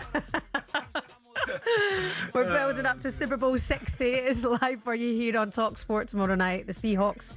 Who are they against again? The Patriots. New England Patriots. That's the guys. I'm busy thinking of Cash doing the sexy Dexy. Live here on talkSPORT tomorrow night. We're live from San Francisco. I was going to say San Diego there just to be completely across it. San Francisco tomorrow night, 11 o'clock here on talkSPORT. Super Bowl 60. Bad Bunny's the halftime show. I'll be obsessed with them once I see the show. I'll be like his biggest fan. Time now to get the latest odds with Coral. The Coral Daily Download on talkSPORT. Brought to you by Coral, the home of a free-to-play Golden Rewards Shaker. 18 plus max 1 reward per player per selected Shaker day. 8 a.m. to 8 p.m. Restrictions and T's and C's apply. GambleAware.org. Dave Stevens, have you got the sexy Dexy in the locker? There is no way DJ Ed is in the house this morning, because DJ Ed is trained by Brazil and McCoy, so it's nothing beyond about 1974 in DJ Ed's collection. Who's that? Bad Bunny, you say? Bunny. Yeah, Bad Bunny. He's the halftime show tomorrow at the Super Bowl. You're speaking a different language, I'm afraid. Even me, Dave, I haven't heard of him either. Apparently, he's quite controversial as well. He's the most. Well, he's a Bad streamed, Bunny, Cass. I mean. He's a Bad Bunny. You see it. He's the most streamed artist on Spotify. Oh, right. So obviously the kids like him. Well, let's hope he's got some better songs to play tomorrow than that one. Well, joining us now on Live Link, Bad Bunny. Dave, I've got to say, I've got a Jack Russell going absolutely mad with every mention of Bunny. Right, it stops now. Well, we'll change the word to bunny to money, and then we'll talk about some of the prices on the games. The early one, Manchester United versus Spurs. Shebahn, what can we say about Michael Carrick? I mean, you must want him to have the job permanently. Build a statue.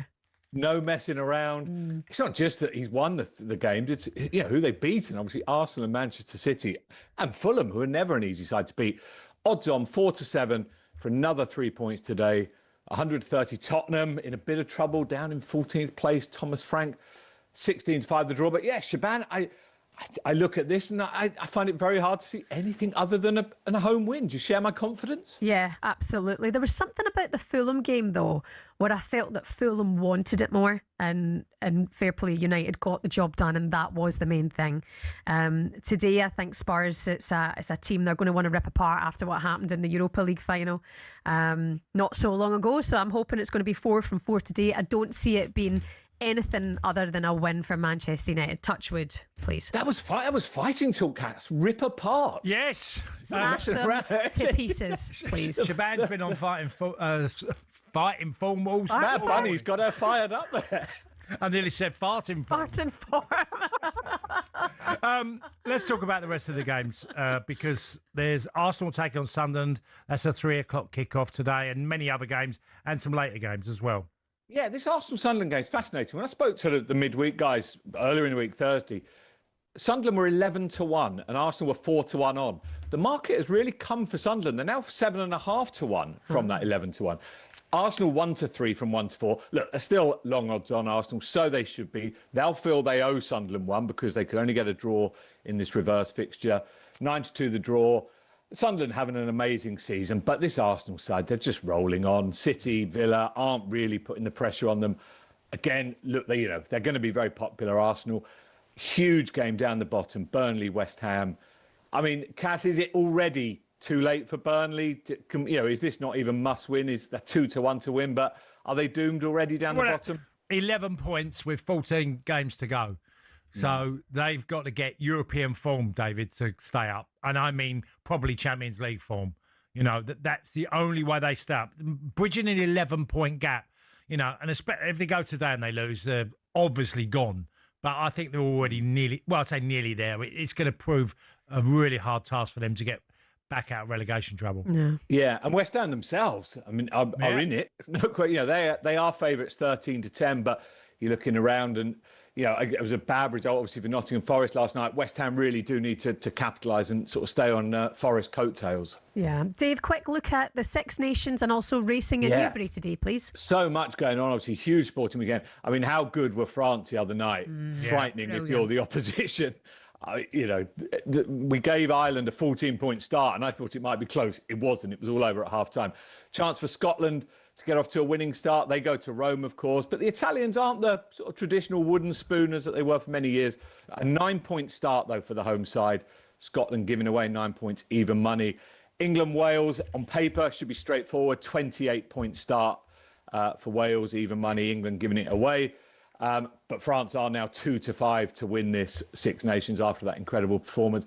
We've also got Cricket World Cup going underway. Scotland in action against the West Indies, Shebahn. Yeah. 5-1 to win that one against the Windies. India are hot favourites, though, to win that T20 World Cup. And great news on the racing front. Warwick, which, like much of the country, has just been, deluged with rain in recent days. But the good news is their inspection has passed. They go ahead. We've got racing at Warwick. And we've also got a brilliant card down at Newbury in the Denman Chase. Haiti Kalur, the Coral Welsh national winner, warms up, hopefully, for a tilt at the Gold Cup under the champion jockey Sean Bowen. And then half hour later, 35 minutes later, the really exciting Lulamba, novice chaser, 2 from 2 this season for Nicky Henderson. He's an odds-on shot for the game spirit. Nicky Henderson deserves a change of luck. Constitution Hill and Sir Gino not going to plan this year. So 2 really good horses who hopefully will be part of the British team taking on the Irish at Cheltenham next month. Lovely stuff. Dave Stevens, get back to your Bad Bunny album party. We'll speak to you again soon, okay? Take care. Cheers, guys. That was a look at the latest odds with Coral. 18 plus BigGambleAware.org. Please gamble responsibly. The Coral Daily Download on talkSPORT. Brought to you by Coral, the home of a free-to-play Golden Rewards Shaker. 18 plus max 1 reward per player per selected Shaker day. 8 a.m. to 8 p.m. Restrictions and T's and C's apply. GambleAware.org. Hey, up next here on talkSPORT, we'll look ahead to Man United hosting Spurs 12:30 live here on talkSPORT.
You can believe what? Why is it so hard to believe a black man in a white man? Understand me?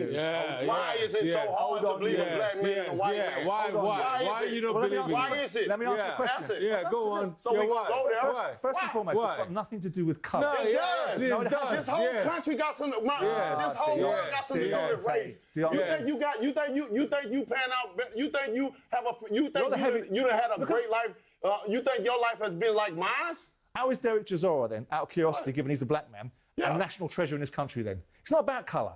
You called somebody a chick. I asked you a question. Oh, come on. You have a whole lot of black people around this the question. Didn't like the question. All right, I moved on. Stop it. I moved on. Man, come on, man. Y'all can't tell, man. So the bronze bomber, there he is. Yeah, so come on, man. Come on, we can have a disagreement, can't we? Life, as a little boy and I bet your view as a little boy is totally different than my view as a little boy.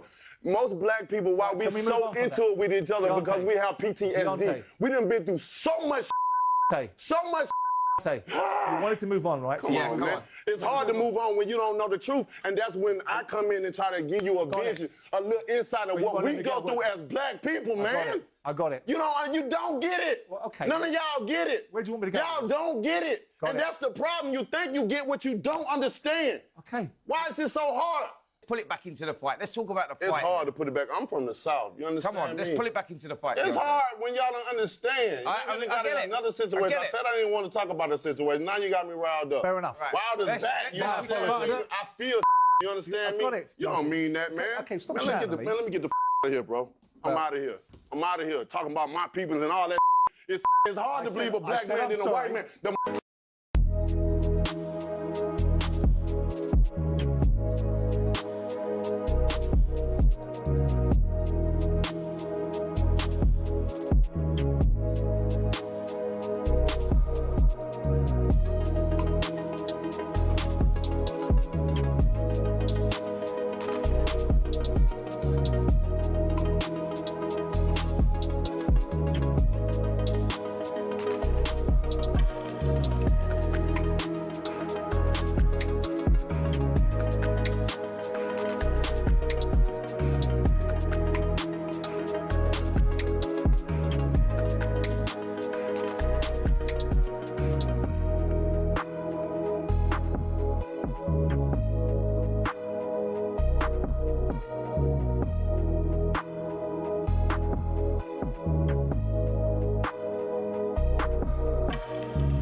Good morning. Weekend breakfast here on talkSPORT. Shebahn Aherne and Mariah's number one fan, Tony Cascarino. His feedback to our Winter Games opening performance last night was, she's a bit stiff. So we're going to feed that back to Mariah and get her thoughts on your performance. She's got a lovely voice. Yeah, she's got. That's all that matters, really, isn't it? Yeah, I think that's it. Yeah, that's fine. We'll pass that one.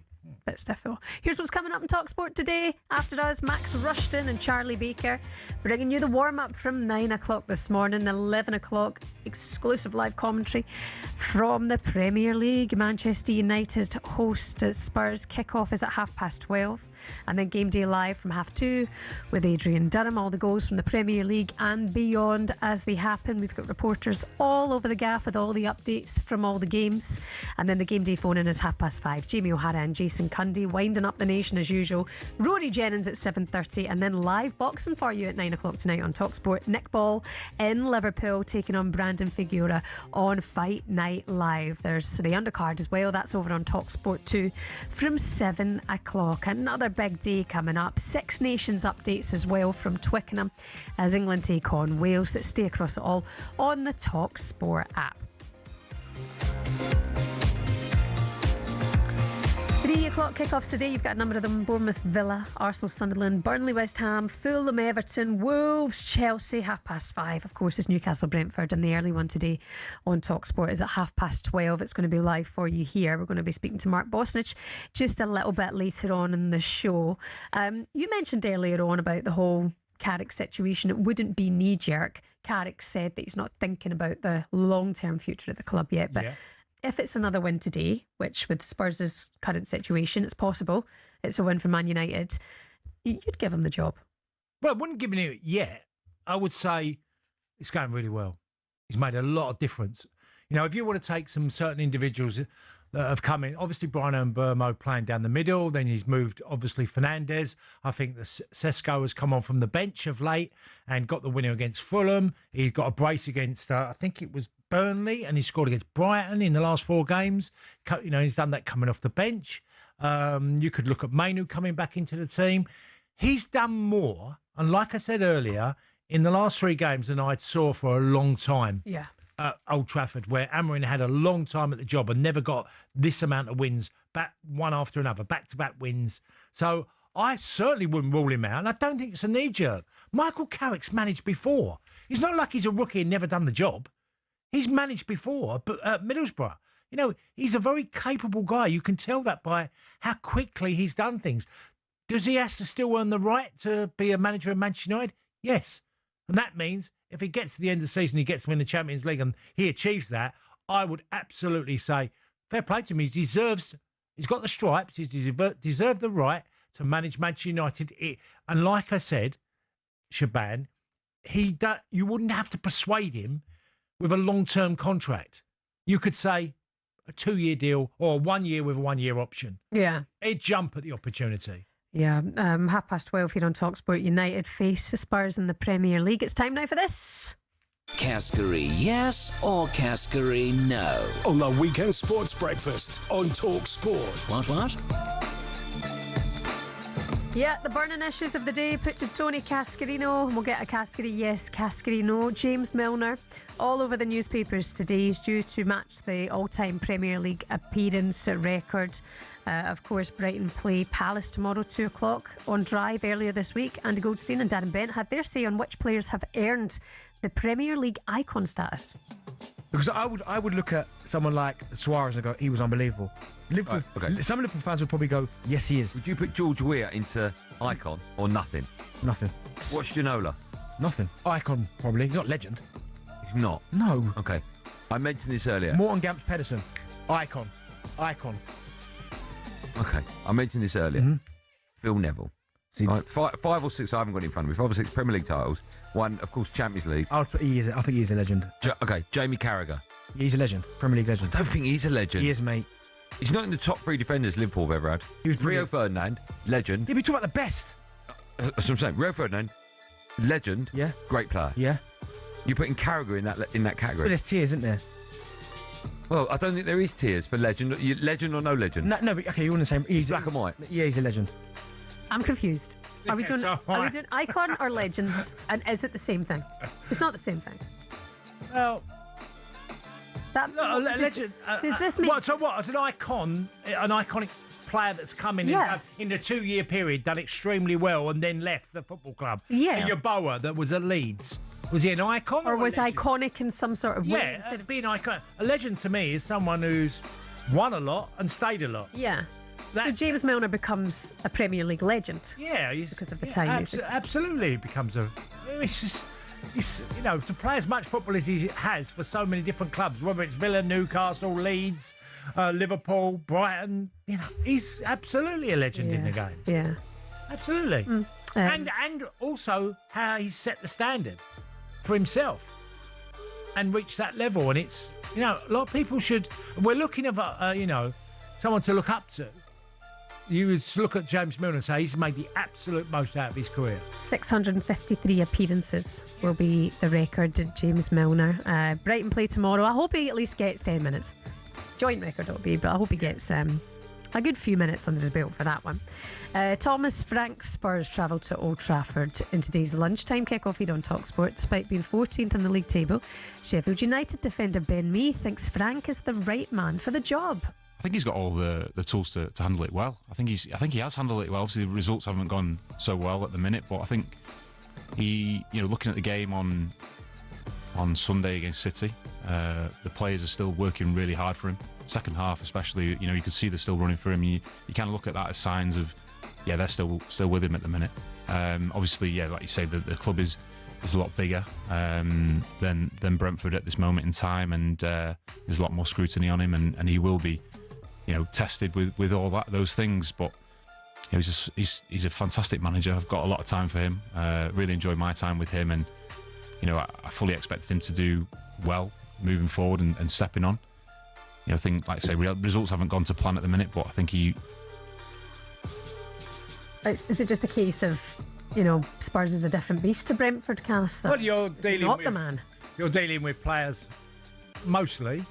That are on huge wages, and also if they left the football club, they'd find another club pretty quickly. I'm not sure he's handled the Romero situation very well, because I think the very best managers would have just nipped it in the bud and not allow your captain to say certain things about people upstairs or what they have and haven't done. That's not your job. You're the captain of the football team that plays on the pitch. That's your duty. Or if it's together in the dressing room, your players would never say that. You just can't be doing, he's done it a couple of times now. And look, Thomas Frank's a very liberal man. You can tell that. His ideas and the way he thinks, and he's not going to take him down. I think Romero has to leave that football club. I just don't see why you'd want to keep him. And whether you think he's a quality player or not, he clearly isn't happy at Spurs. And I just think he creates another problem all the time. Would you strip him of the captaincy? Not now, no. But I'll let him know that next season's going to be different. Yeah. I wouldn't keep him. I just wouldn't. I'd say he's had this amount of years here. You've not really achieved anything of any note. Yes, they won a European title, but a trophy, should I say. But I wouldn't keep Romero, no. If Frank loses... You've got good money for him, absolutely. If Thomas Frank loses today, is that a sackable offence? If what, Frank? If Spurs lose today, does Thomas Frank face the sack? No, I don't feel like... I'm really... I try to back managers because I think, like we talked with Sam earlier, that it's an impossible job at times. There's so much scrutiny on you, and you don't quite know what's happening upstairs.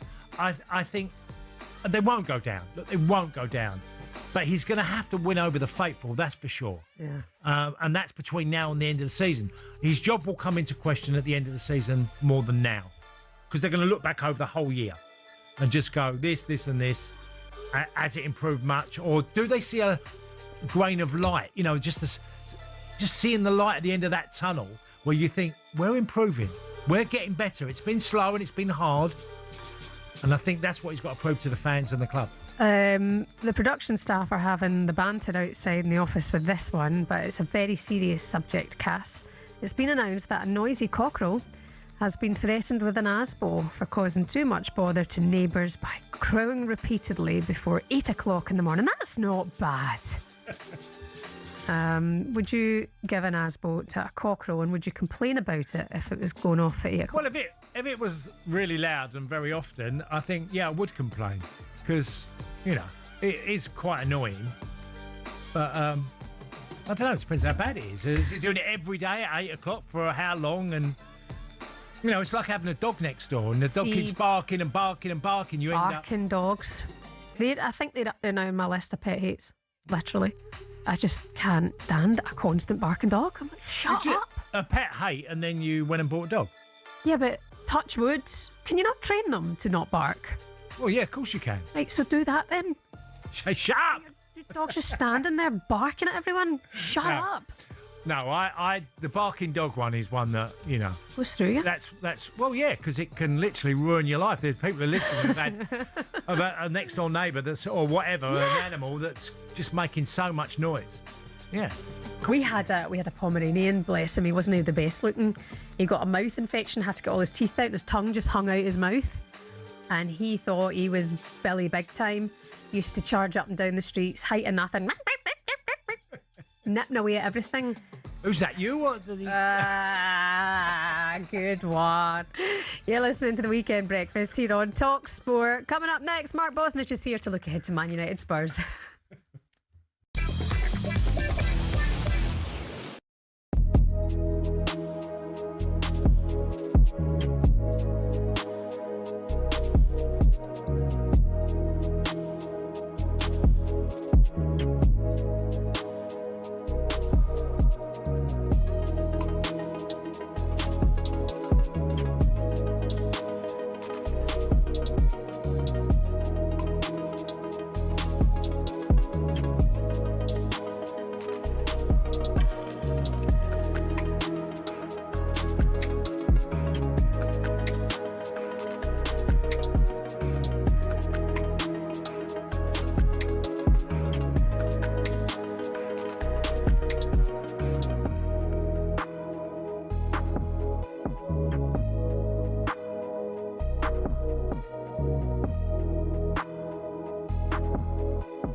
Let's focus on Chelsea. Liam Rosenior back pages again. Rosenior hits out at Arsenal. Chelsea head coach accused the opponents of disrespect for disrupting his side's warm-up before the cup tie. I wouldn't come out with that, me. I guess he was asked about it. He was asked about bat it away, use your brains, use your head. Say, oh, mate, what's your point?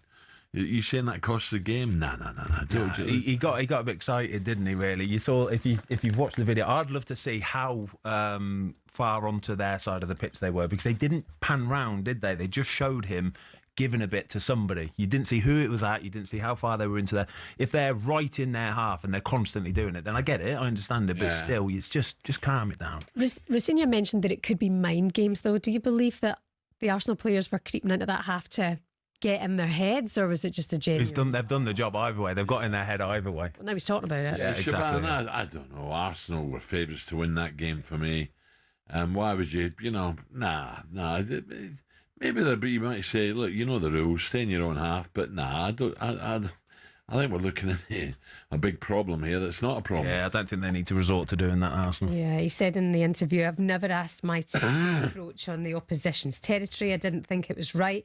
Where they were operating, they were affecting my lads' warm-up. What's your thoughts on Rosenior? I'm still a little bit waiting for it, to be honest with you. The results are ultimately going to be the thing that dictates whether he's a success or not.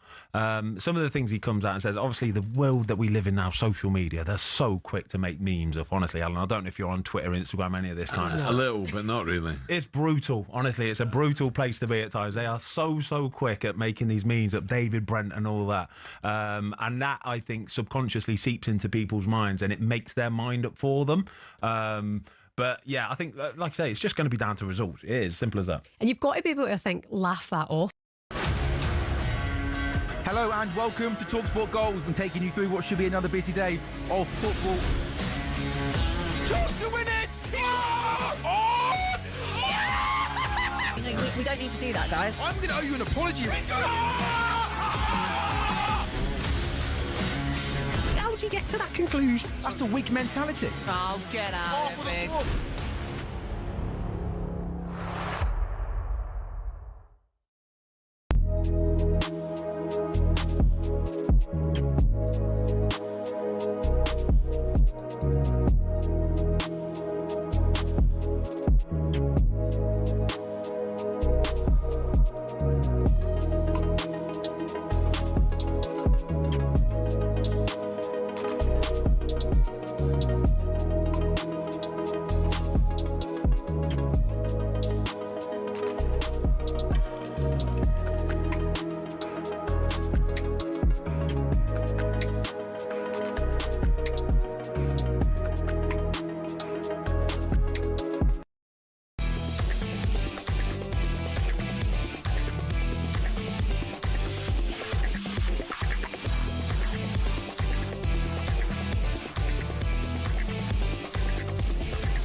Good morning to you. Welcome along to the Weekend Sports Breakfast here on talkSPORT. Shebahn Aherne and former Chelsea striker Tony Cascarino.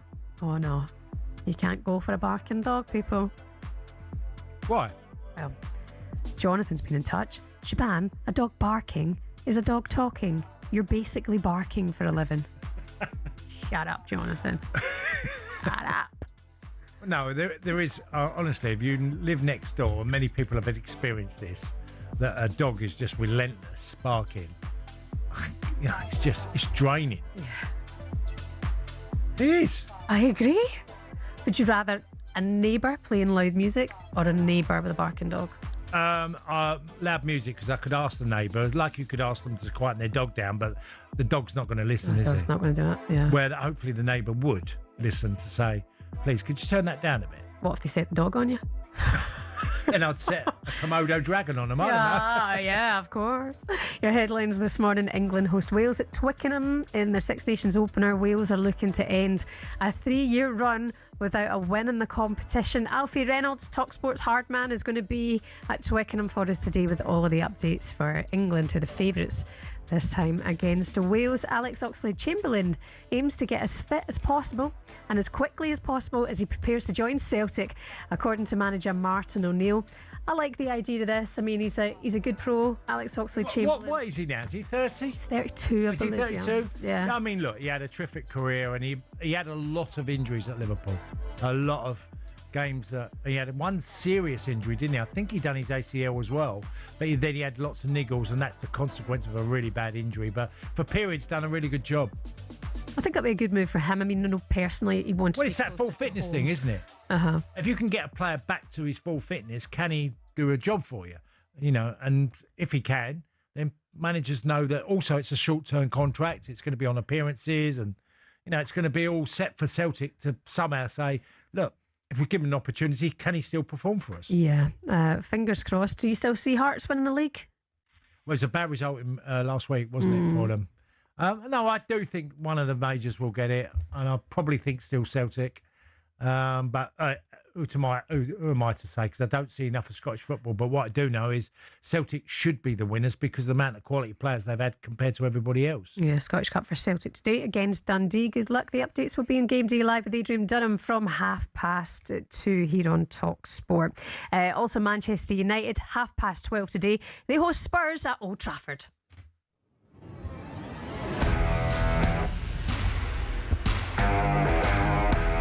Now it's 4-on-2, and it's being led by Fernandes, and now it's in Burma to finish it. He does, and Manchester United lead on the breakaway. You don't need to do anything with Michael Carrick. You need to let him continue on his journey. Again, feet on the ground. Let's not get carried away with what's gone on, but it's about what's next again. So big challenge ahead.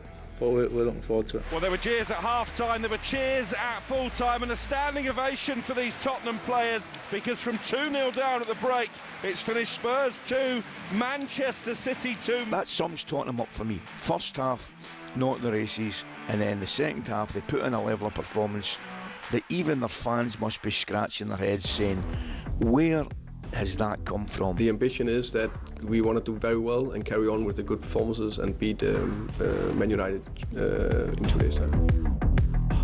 So Michael Carrick, as we know, 3 wins from 3 is interim boss at Manchester United. Those Spurs are unbeaten in 8 against Man United, having not lost them since 2022 back in October. Here to look ahead to the game with us, former Man United keeper Mark Bosnich is with us. Good morning, Mark.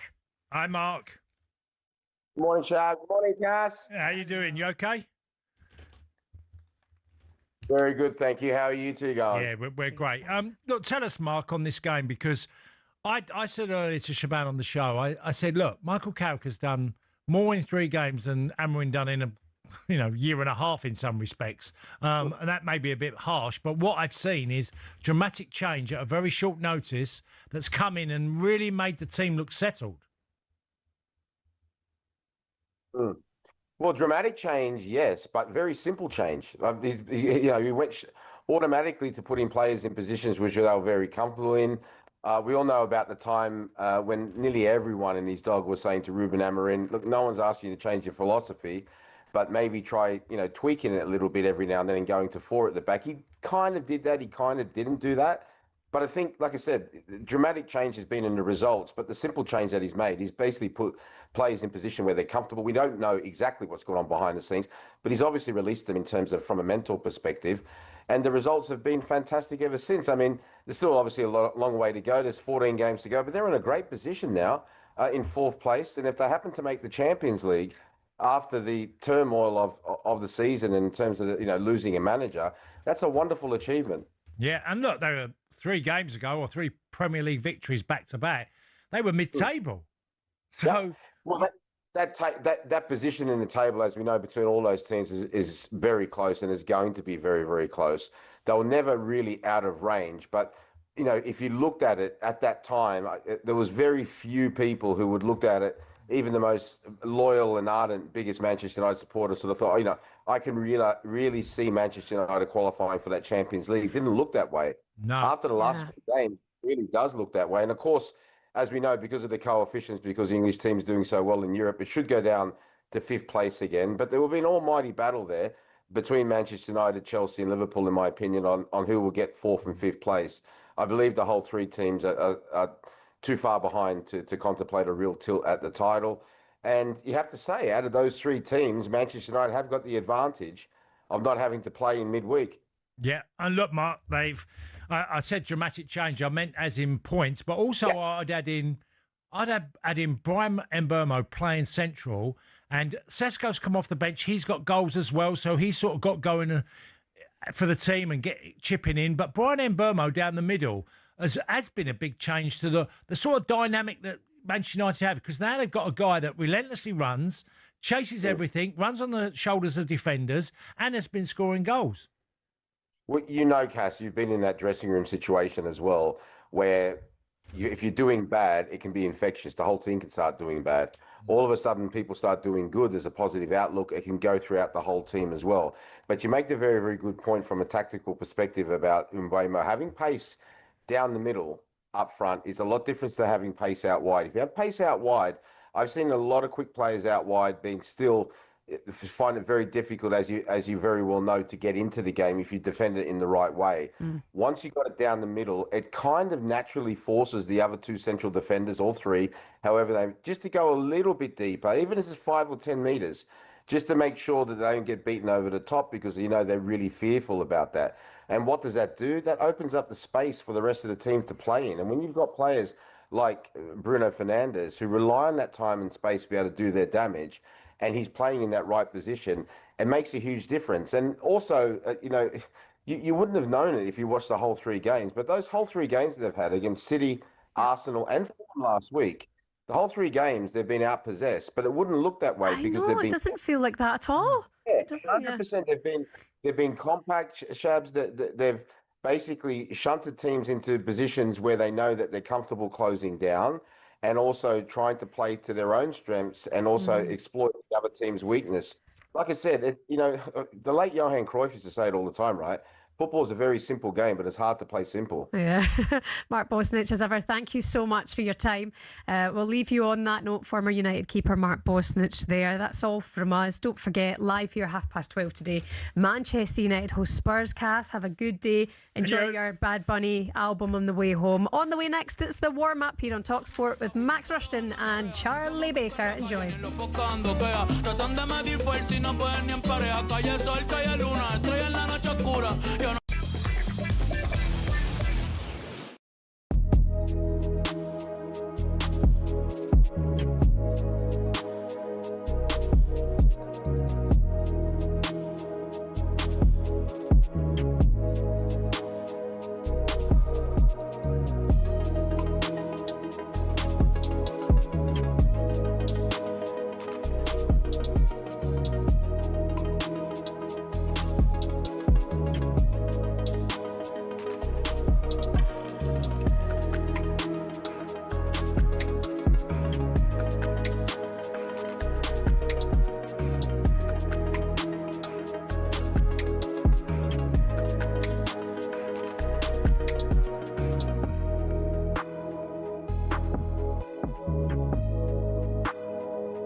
there's times as well, isn't there? You look at the problem at Sheffield Wednesday and how Barry Bannon's gone about it when he's been there and he's come out and spoke when members of staff aren't getting paid and stuff. There's times to come out, isn't there, and speak, but the problems that Spurs are having when they've got so many good players available still, just keep it in-house. Let Thomas Frank deal with that.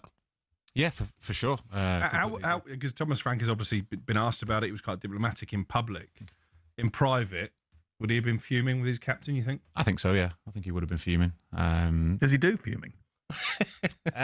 Not